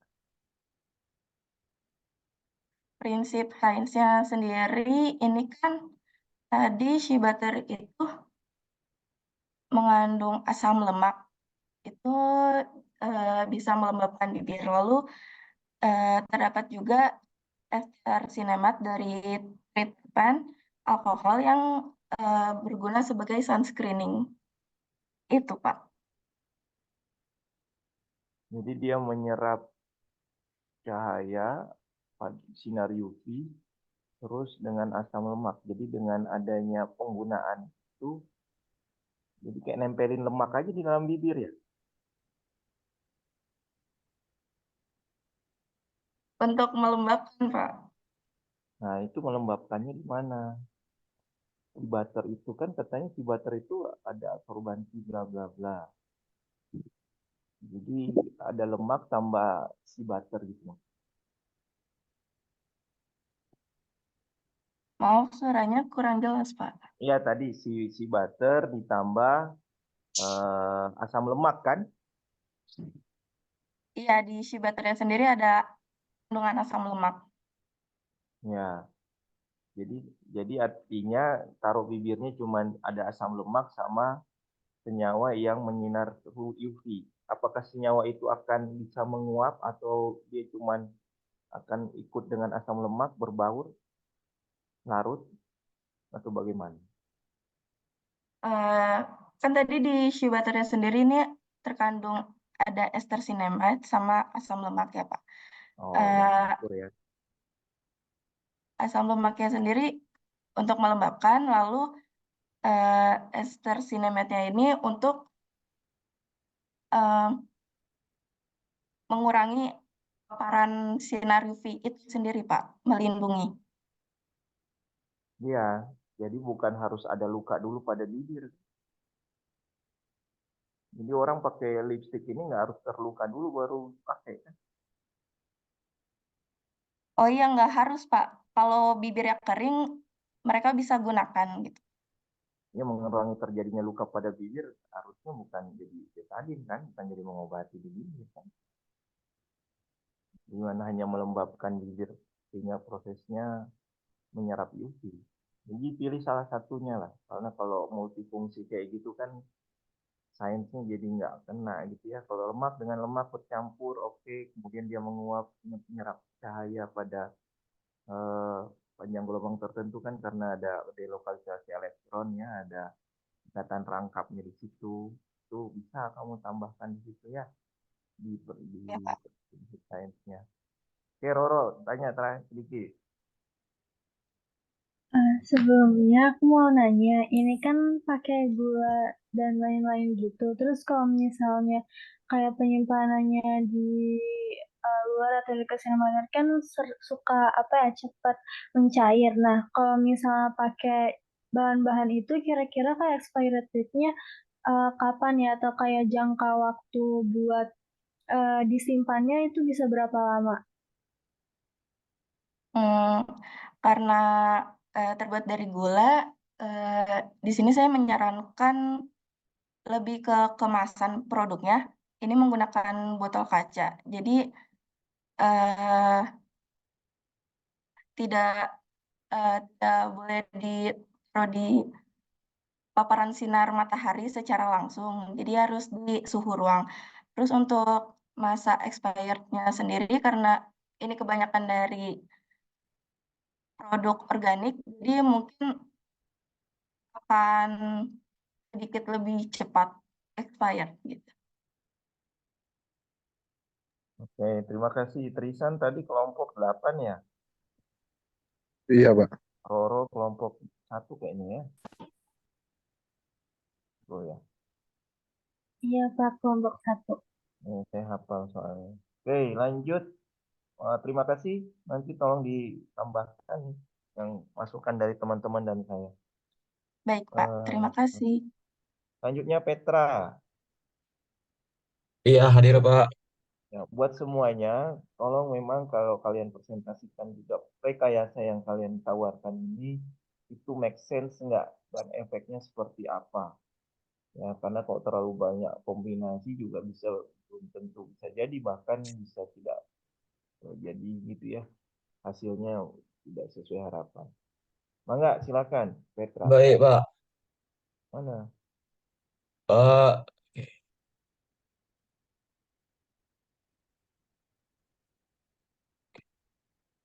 oke, selamat siang Bapak dan teman-teman sekalian. Hari ini saya bakal mempresentasikan tentang cetan air. Ya, oke. Di mana latar belakang masalah itu eh, permasalahan umum yang sering dihadapi, terutama pada kamar mandi saya yang bocor ya. Maka saya terlintas di pikiran saya maka membuat apa cetan air ini. Nah, baik di dalam maupun di luar ruangan, sering terjadinya pengelupasan cat, tumbuhnya tumbuhan lumut, serta dinding yang terasa lembab. Kondisi ini disebabkan oleh paparan air, kelembapan, dan kurangnya perlindungan yang memadai dari permukaan. Pengelupasan cat dapat terjadi akibat air yang meresap ke dalam lapisan cat, sehingga menyebabkan cat menjadi terkelupas dan mengelupas. Selain itu, kelembapan juga dapat memicu tumbuhnya tumbuhan lumut pada permukaan dinding yang dapat merusak cat dan menimbulkan tampilan yang tentunya tidak enak dipandang mata ya, atau kata lainnya tidak estetis gitu ya. Kemudian dinding ruangan yang terasa lembab dapat disebabkan oleh berbagai faktor seperti kurangnya ventilasi, kucuran air, atau kondisi iklim yang lembab. Kelembapan yang tinggi pada dinding dapat menyebabkan juga kerusakan pada struktur bangunan tentunya. Nah, untuk mengatasi permasalahan-permasalahan ini, nah dibutuhkan solusi yang efektif, yaitu catatan air yang dapat memberikan perlindungan tentunya terhadap terhadap apa pengukuran kelembapan dan tumbuhan lumut. Baik, lanjut. Waduh. Oke, tujuan banyak tujuan yang dari saya buat ada, tidak banyak sih, saya ada empat. Jadi tujuan tujuan utama pembuatan catatan air ini adalah untuk menghemat biaya renovasi tentunya. Kemudian ada menjaga suhu dan kelembapan ruangan, meningkatkan keaweten bangunan, serta menjaga kesehatan penghuninya. Catatan air dirancang untuk mencegah kebocoran dan penetrasi air, sehingga dapat melindungi struktur bangunan dari kerusakan akibat paparan air dan kelembapan. Selain itu, lapisan cat yang tahan air juga membantu menjaga suhu dan kelembapan ruangan, serta meningkatkan daya tahan permukaan terhadap cuaca. Dengan demikian, penggunaan cat tahan air dapat memperpanjang usia pakai bangunan dan mengurangi biaya perawatan serta pengecatan ulang. Tidak hanya itu, cat tahan air juga dapat mencegah tumbuhan jamur dan lumut. Eh, ini merupakan alat dan bahan yang saya pakai. Tentunya ada cat dasar, terus pigmen warna ya, kemudian ada pelarut, kemudian juga ada pengikat atau saya menggunakan poliuretan. Kalau nggak salah saya ingat poliuretan itu campuran dua senyawa, cuma saya lupa namanya. Kemudian ada fiberglass. Oke, proses pembuatan. Jadi proses pembuatan ada melibatkan beberapa tahap. Ya, walaupun saya tidak menampilkan secara detail. Oke, proses pembuatan cat melibatkan beberapa langkah, mulai dari persiapan bahan yang pastinya. Kalau nggak ada bahan ya nggak bisa dibuat. Pencampuran cat dasar dengan pigmen menggunakan pelarut. Kemudian ada tambahan pengikat seperti poliuretan, tambahkan penguat, pengadukan lanjutan, dan uji kualitas. Proses pembuatan cat. Oke, ini merupakan proses pembuatan cat. Kemudian lalu prinsip size yang saya gunakan. Jadi ada dua prinsip sains yang saya gunakan dalam pembuatan cat ini. Yang pertama adalah polimerisasi. Polimerisasi merupakan salah satu prinsip sains yang sangat penting dalam pembuatan catatan air. Proses polimerisasi melibatkan pembentukan rantai polimer panjang dan monomer-monomer kecil. Dalam pembuatan catatan air, resin polimer sintetis seperti akrilik, epoksi, atau poliuretan yang saya pakai itu berperan sebagai bahan pengikat utama. Proses polimerisasi terjadi saat monomer-monomer dari resin reaksi dan membentuk rantai polimer.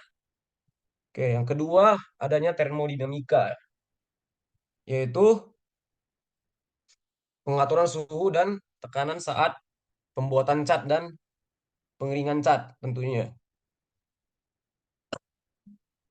Oke, baik, lanjut. Output dari catatan air yang saya buat tentunya diharapkan dapat memberikan perlindungan efektif terhadap kerusakan akibat air ya, tentunya kamar mandi saya sendiri bahkan yang sering bocor.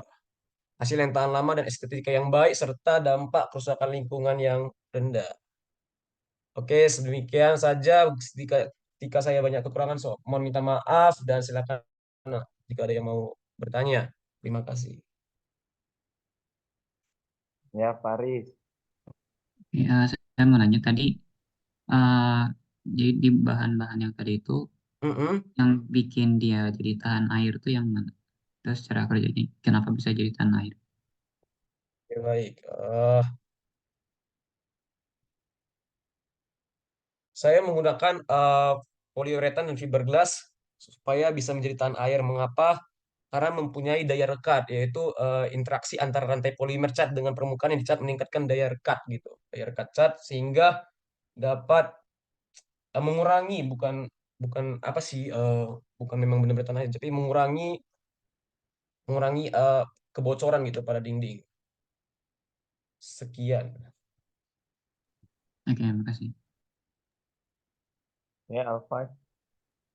Ya, izin tanya, Petra. Permisi, Pat. Suaranya, Pat. Kurang jelas, Pat. Oh iya, izin Yuk. tanya, Pet. Ya. Bedanya cat yang waterproof sama yang udah ada itu apa, Pet? Maksudnya?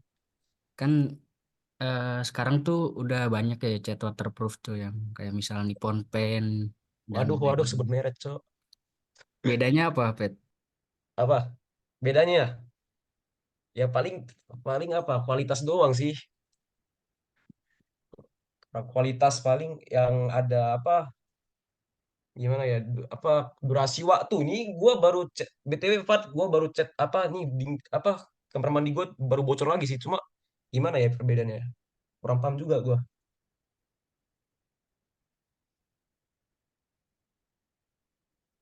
Nah, kalau kamu nggak paham, kita juga nggak paham bedanya apa. Perbedaan gimana tadi, Fat? Iya, bedanya sama cat waterproof yang udah ada sekarang-sekarang ini apa? Oke, perbedaan dengan cat waterproof tadi apa nih pun ya? Ya, saya mengharapkan dengan barang yang saya buat ini, catatan air saya pasti lebih untuk jangka waktu yang lebih panjang tentunya. Dan juga terpercaya daripada yang catatan air yang sudah ada ya. Walaupun belum dapat dibuktikan pastinya. Seperti itu kurang lebih, Pak. Iya, oke. Terima kasih, Pak. Adakah yang ingin bertanya lagi, guys? Nah, Ya, Pak. nah, saya nanya ya, Siap, Alfat Pak. sama tadi sama Faris, coba ini komposisinya ini diperjelas gitu ya. Cat dasar itu cat apa? Karena cat dasar itu kan banyak merek catnya itu. Baik, Pak.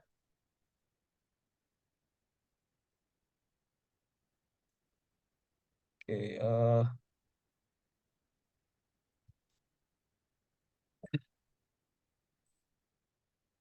jadi tentunya poliuretan ini merupakan bahan yang paling penting dalam pembuatan catatan air. Jadi selama terjadi proses polimerisasi ini, terjadi pembentukan ikatan kovalen antar monomer gitu ya. Kemudian sifat dari yang dihasilkan oleh poliuretan ini tentu yang memungkinkan cat untuk menolak air dan mencegah penetrasi air ke dalam permukaan, Pak. Iya, cat dasar itu apa senyawanya? Oh, cat dasar. Eh, Apa catnya harus sepertinya mengandung poliuretan atau cat aja? belum Pak. Cat dasar itu merupakan cat biasa gitu, cuma belum dicampur apa-apa gitu. Kayak ibarat cat tapi dia tidak tahan air.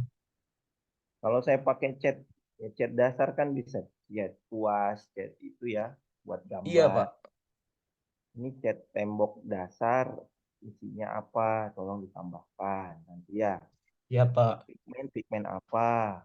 Pelarut apa? Ya, Baik, fiberglass baik, Pak. sama poliuretan. Fiberglass tadi itu lebih banyak ngelem dia. Jadi dia banyak sebagai perekat. Betul, cuman Iya, Pak. apa bedanya dengan yang dibilang Fat sama Faris? Ya, dengan Baik, adanya Pak. fiberglass sama poliuretan ini dengan yang lain karena semua cat banyak ada poliuretan.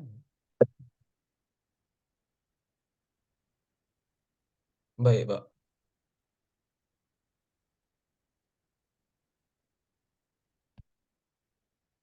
Terus pertanyaan saya yang tadi prinsip sains ya. Oh iya, Poliuretan Pak. poliuretan itu dibuat dari mana? Dari proses apa?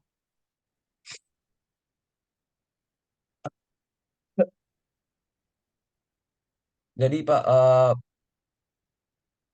poliuretan itu sepertinya bahan yang dibeli sepertinya, Pak. Nah, tadi katanya dari polimerisasi. Iya, maksudnya hasilnya dari polimerisasi poliuretan. Ya berarti dibentuknya dari reaksi polimerisasi kan. Iya, Pak. Nah, monomernya apa? Eh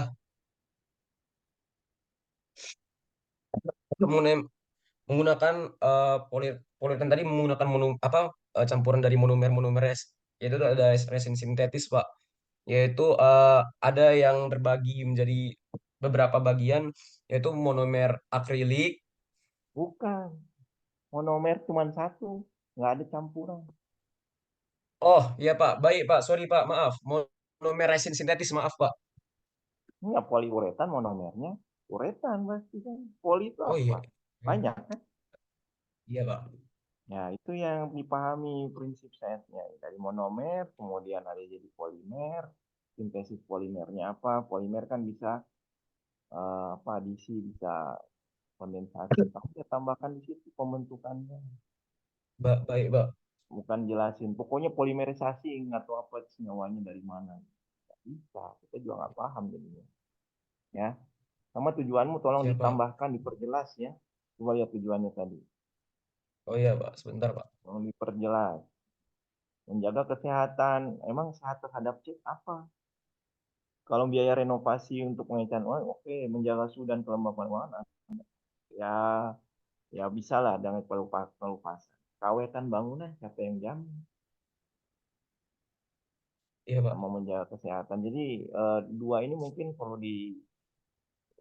ini ya dihilangkan atau nggak usah gitu ya. Saya jelaskan, Pak. Iya. Karena kawetan Baik, bangunan Pak. itu kan ada cat, bukan cat, fondasi. Kalau keropos sama rayap, nggak awet dong. Iya, betul juga, Pak. Ya, itu aja mungkin ya. Tolong ditambahkan dan tujuannya tolong ya disesuaikan saja dengan catnya yang kamu tawarkan dengan yang berbeda dengan yang lain. Oke, terima kasih Petra. Baik, Pak. Ya, silakan selanjutnya Vincent. Baik, Pak.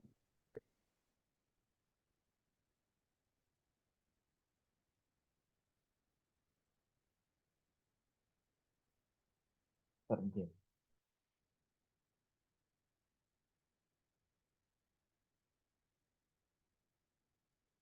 Apa sudah terlihat, Pak? Nah, Baik, selamat sore semuanya, Bapak dan teman-teman sekalian. Pada kesempatan kali ini, saya ingin mempresentasikan sedikit mengenai rekayasa rancang, yaitu rekayasa deterjen ramah lingkungan. Nah, latar belakang dari saya membuat rekayasa deterjen ramah lingkungan ialah banyaknya limbah deterjen yang seringkali kita temui itu membahayakan kondisi lingkungan. Hal tersebut dikarenakan deterjen yang umumnya dijual memiliki bahan-bahan seperti filler yang sebenarnya tidak memiliki fungsi yang berguna untuk pembersih deterjen, namun hanya bahan tambahan supaya mempermurah biaya dan juga memperbanyak volume yang dihasilkan. Nah, latar belakang lainnya ialah beberapa brand mempunyai atau mengandung bahan yang dapat memicu reaksi alergi bagi beberapa orang. Hal tersebut dapat disebabkan oleh beberapa faktor seperti filler-filler tersebut. Tujuannya, saya membuat ini adalah menghasilkan deterjen yang dapat mengurangi resiko pencemaran lingkungan dan juga mengurangi resiko untuk memicu reaksi alergi bagi beberapa orang yang sensitif. Nah, untuk bahan yang digunakan untuk deterjen ramah lingkungan ini ialah sabun batang, soda cuci, dan juga boraks.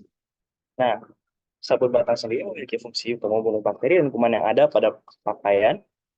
Kemudian soda cuci berguna untuk menghilangkan noda pada pakaian dan boraks untuk memutihkan pakaian. Prinsip kerja yang lebih detailnya yaitu sebagai berikut.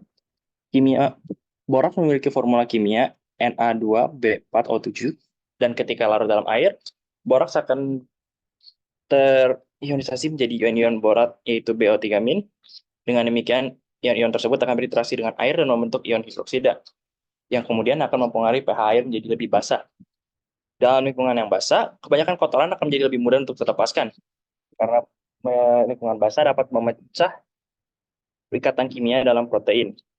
Sedangkan soda kue dalam deterjen berperan untuk meningkatkan pH sama juga dan juga membantu penetrasi dan pembasahan kotoran, bertindak sebagai netralizer untuk noda asam dan membantu mencegah pembentukan endapan mineral.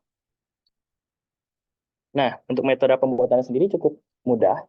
Pertama, sabun batang yang ada diparut hingga potongan-potongan kecil. Kemudian, potongan sabun tersebut akan diaduk dengan soda cuci dan boraks dengan perbandingan 1:2:2. Jadi apabila digunakan 50 gram sabun batang, maka akan digunakan 100 gram boraks dan juga 100 gram soda cuci. Apabila diinginkan, kita dapat menambahkan minyak esensial untuk menambahkan aroma pada deterjen. Setelah teraduk dengan rata, deterjen tersebut dapat disimpan di tempat yang kedap udara dan digunakan sesuai dengan banyaknya cucian yang diperlukan. Nah, output yang diharapkan dari rekayasa ini adalah mendapatkan deterjen yang memiliki sifat lebih ramah lingkungan dan lebih ramah bagi orang yang memiliki reaksi alergi terhadap bahan-bahan yang terdapat dalam deterjen. Sekian dari saya, terima kasih. Apakah ada pertanyaan? Ada pertanyaan? Satu orang? Oh, nggak ada. Baik, kalau dari saya, Vincent, tadi adanya penambahan boraks. Kalau tanpa boraks bisa nggak dilakukan? Sebenarnya ada beberapa alternatif yang sempat terpikirkan untuk menggantikan boraks, namun contohnya itu asam sitrat. Namun asam sitrat sendiri tidak terlalu memiliki fungsi yang sebagus boraks, karena asam sitrat sendiri kan asam berlawanan dengan basa yang membantu meningkatkan pH untuk meningkatkan efektivitas dalam pencucian. Jadi untuk sejauh ini sementara masih boraks, karena boraks juga mudah didapatkan dibandingkan bahan-bahan lain. Ya, tapi kalau dia larut dalam air, kan deterjen bisa mempengaruhi lingkungan kan? Iya, namun dengan mengurangi bahan-bahan filler yang digunakan, diharapkan tuh dengan saat dibuang ke lingkungan, nggak sebanyak bahan-bahan deterjen yang pada umumnya ditemukan pada toko ataupun mana, sehingga mengurangi resiko pencemaran lingkungan yang lebih dalam. Ya, perbedaannya dengan deterjen yang lain, soalnya dengan adanya boraks itu jadi nggak ramah lingkungan gitu. Ya, namun hanya mengurangi resiko yang dihasilkan. Karena dengan hanya boraks saja dan juga soda cuci, setidaknya bahan-bahan filler yang digunakan di deterjen yang ada itu dapat dikurangi. Kalaupun diinginkan ya itu menggunakan asam sitrat tadi, namun hanya saja efektivitas dari deterjennya sendiri tidak akan sama sesuai dengan deterjen yang menggunakan boraks. Oke, nanti tampilkan di presentasi di slide-nya ya, kelebihan dan kekurangannya tanpa boraks dengan boraks dan penggantinya. Memang kalau mau ramah lingkungan tapi lebih efektif, tapi dia tidak ramah lingkungan. Ada yang ramah lingkungan tapi tidak terlalu efektif. Ya, apa mau di apa? Ya mungkin judulnya jadi ganti, lebih mau fokus di mana, di efektivitas atau ramah lingkungan. Oke. Baik, Pak. Baik, terima kasih Vincent. Terima kasih, Pak. Selanjutnya Nurul, terakhir ya. Jadi yang belum nanti kita lanjutkan di hari Kamis depan. Di tanggal 18. Silakan Ya, Nurul. baik Pak. Apakah slide saya sudah terlihat? Ya. Oke. Yang terhormat Bapak Dr. Muhammad Yudhistira Aziz, MSI, dan teman-teman seperjuangan yang saya banggakan. Bismillahirrahmanirrahim. Assalamualaikum warahmatullahi wabarakatuh. Selamat siang, saya Nurul Izati. Izinkan saya untuk mempresentasikan hasil rancangan rekayasa desain saya dengan judul baterai sebagai sumber energi pada kipas dan laptop. Paparan ini akan saya sampaikan dalam 3 bagian, di mana saya akan menjelaskan terkait latar belakang serta tujuan, lalu komponen yang diperlukan serta output yang dihasilkan, dan yang terakhir adalah pencapaian yang saya gunakan dalam rancangan rekayasa ini. Di latar belakang ini, saya membuat rancangan rekayasa ini adalah karena pada saat ini stand laptop yang dijual dengan kipas itu umumnya dijual dengan sumber listriknya itu dari laptop itu sendiri. Jadi dia mengambil daya baterai dari laptop itu sendiri, sehingga daya baterai laptop pun akan mengeluarkan untuk 2 perangkat, yaitu laptop dia itu sendiri dan si kipasnya, sehingga baterai laptop pun cepat habis. Yang kedua, kalaupun kita tidak menyambungkan sumber listriknya itu kepada laptop, kita pasti butuh perangkat bahan, yaitu seperti power bank. Nah, dan hal itu pun akan menyebabkan kurang ringkas untuk portable. Sehingga bertujuan supaya tidak boros baterai laptopnya saat penggunaan cooling fan. Jadi daya baterai laptop digunakan untuk laptop dan cooling fan digunakan tapi dengan sumber listriknya dari baterai. Lalu komponen yang saya gunakan adalah penyangga berbahan aluminium dengan silikon pad. Di sini saya memilih penyangga yang berbahan aluminium karena dia akan kokoh dan tidak ringkih saat diletakkan laptop yang lumayan berat. Lalu disertakan dengan silikon pad, pada saat diletakkan laptop di atasnya, tidak terjadi pergeseran. Lalu komponen kedua yaitu adalah cooling fan. Nah, cooling fan ini yang akan saya rekayasa, yang mana dia akan menyala dengan sumber listriknya itu dari baterai. Nah, pada rancangan ini, saya memilih untuk menggunakan baterai yang dapat diisi ulang atau rechargeable, dengan mempertimbangkan dampak positif yang dapat diambil, yaitu yang pertama, ramah lingkungan, yang mana kita akhirnya akan berkontribusi walaupun kecil pada pengurangan jumlah limbah elektronik. Yang kedua, dari segi biaya penggantian. Dalam jangka waktu panjang, biaya yang kita keluarkan untuk penggunaan baterai rechargeable ini relatif rendah, karena kita sudah mengeluarkan biaya yang cukup tinggi di awal pembelian. Kemudian komponen ketiganya yaitu baterai rechargeable dengan jenis yang saya pilih adalah lithium ion yang juga sudah lazim digunakan pada banyak perangkat elektronik lainnya dengan mempertimbangkan beberapa keunggulannya, yaitu cenderung memiliki daya tahan yang lebih lama dalam penggunaannya sehari-hari.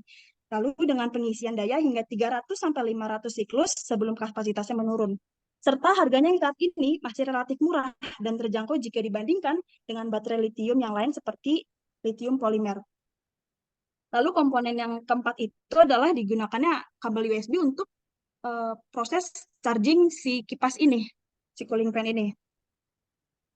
Selanjutnya saya akan mendemonstrasikan dan dari pemasangan komponen-komponen ini serta ilustrasi outputnya.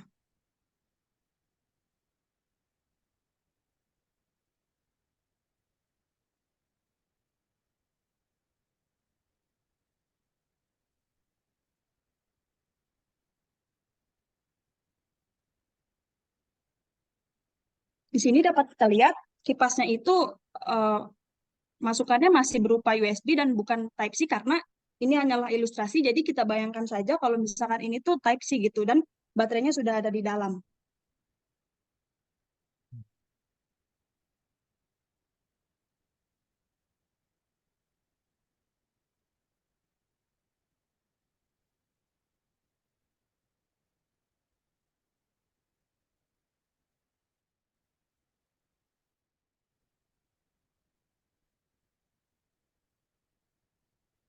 Ya.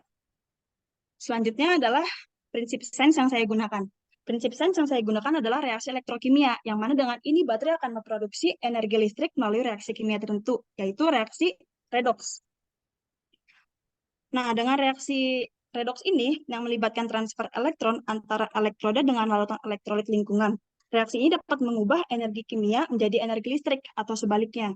Nah, dalam konteks baterai, reaksi elektrokimia terjadi saat baterai menghasilkan arus listrik melalui reaksi redoks antara katoda dan anoda.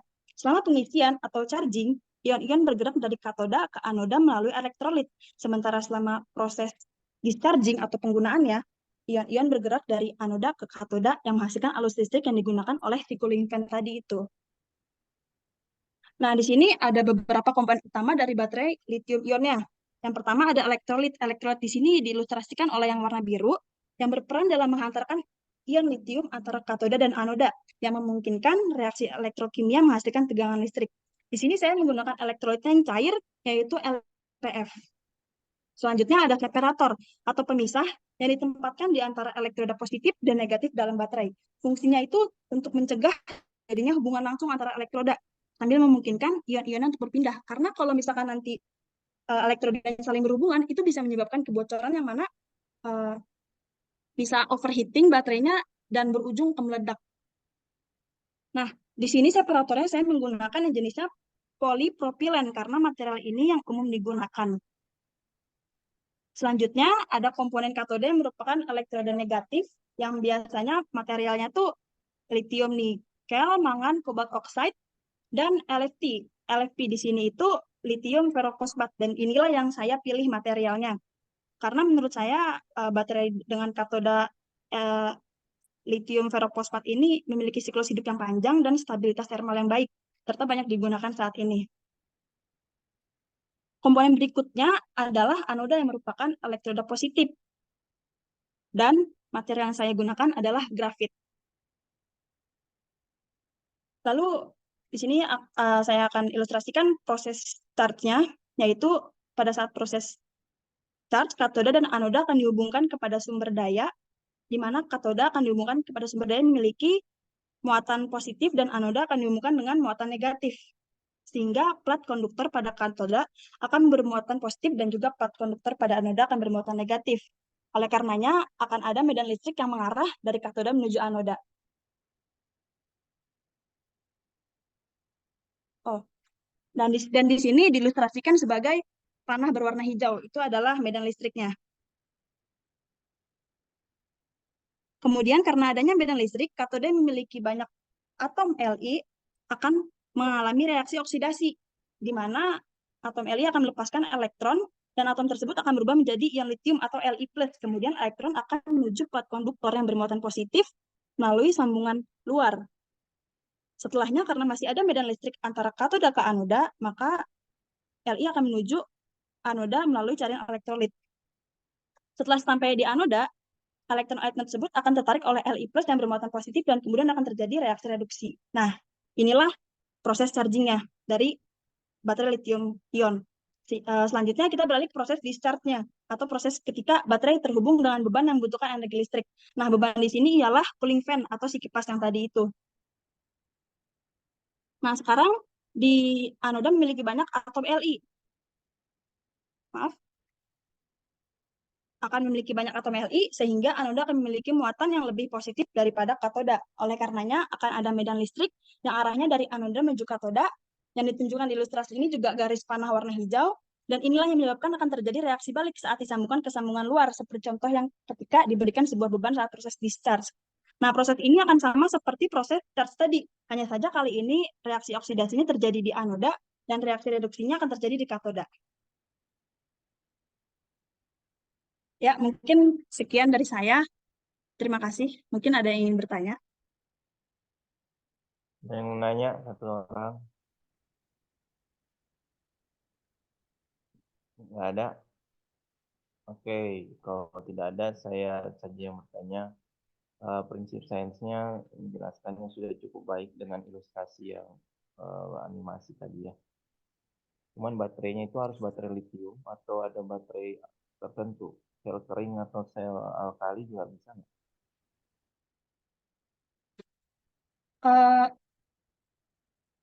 Karena ada beberapa baterai rechargeable juga yang A2 dan A3, tapi saya lebih memilih lithium ion karena saat ini lazim digunakan dengan harga yang terjangkau murah. pengaruh ke dayanya enggak dan limbahnya. Kalau misalnya kan kalau murah harusnya sel kering sudah murah. Sel kering kan di mana-mana ada. Tapi baterai lithium mungkin belum terlalu banyak ya sampai ke desa-desa. Tapi ditambahkan sajalah kelebihan kekurangannya ya. Kelebihan kekurangan dari baterai lithium ion ya Pak? Ya, dan baterai dengan baterai yang lain. Oh, jadi dibandingin gitu ya Pak? Nah, karena ini sudah bagus dari segi perangkatnya, jadi cuma tinggal ininya saja. Udah pernah dilakukan nggak sih? Oh, belum pernah sih Pak. Saya kepikiran aja soalnya saat ini tuh kipas itu pasti menggunakan kabel USB yang mana nyambungnya ke laptop. Iya, ya. Nah, itu kan ada lagi kan ya menggunakan laptop ya. Jadi kalau misalnya pakai baterai lithium, apakah lebih murah kah atau malah lebih mahal atau bahkan butuh daya yang lebih besar? Ya, biasanya ada lithium itu ditambahkan dengan dilapisi dengan karbon. Itu bala Oh nanti iya Pak. ditanyakan di elektrodanya. Apakah Siap Pak. elektroda kerjanya kita bisa modif atau tidak gitu ya dengan Ya. lithium baterai. Baik, terima kasih Nurul, dan ini adalah presentasi terakhir untuk hari ini. Untuk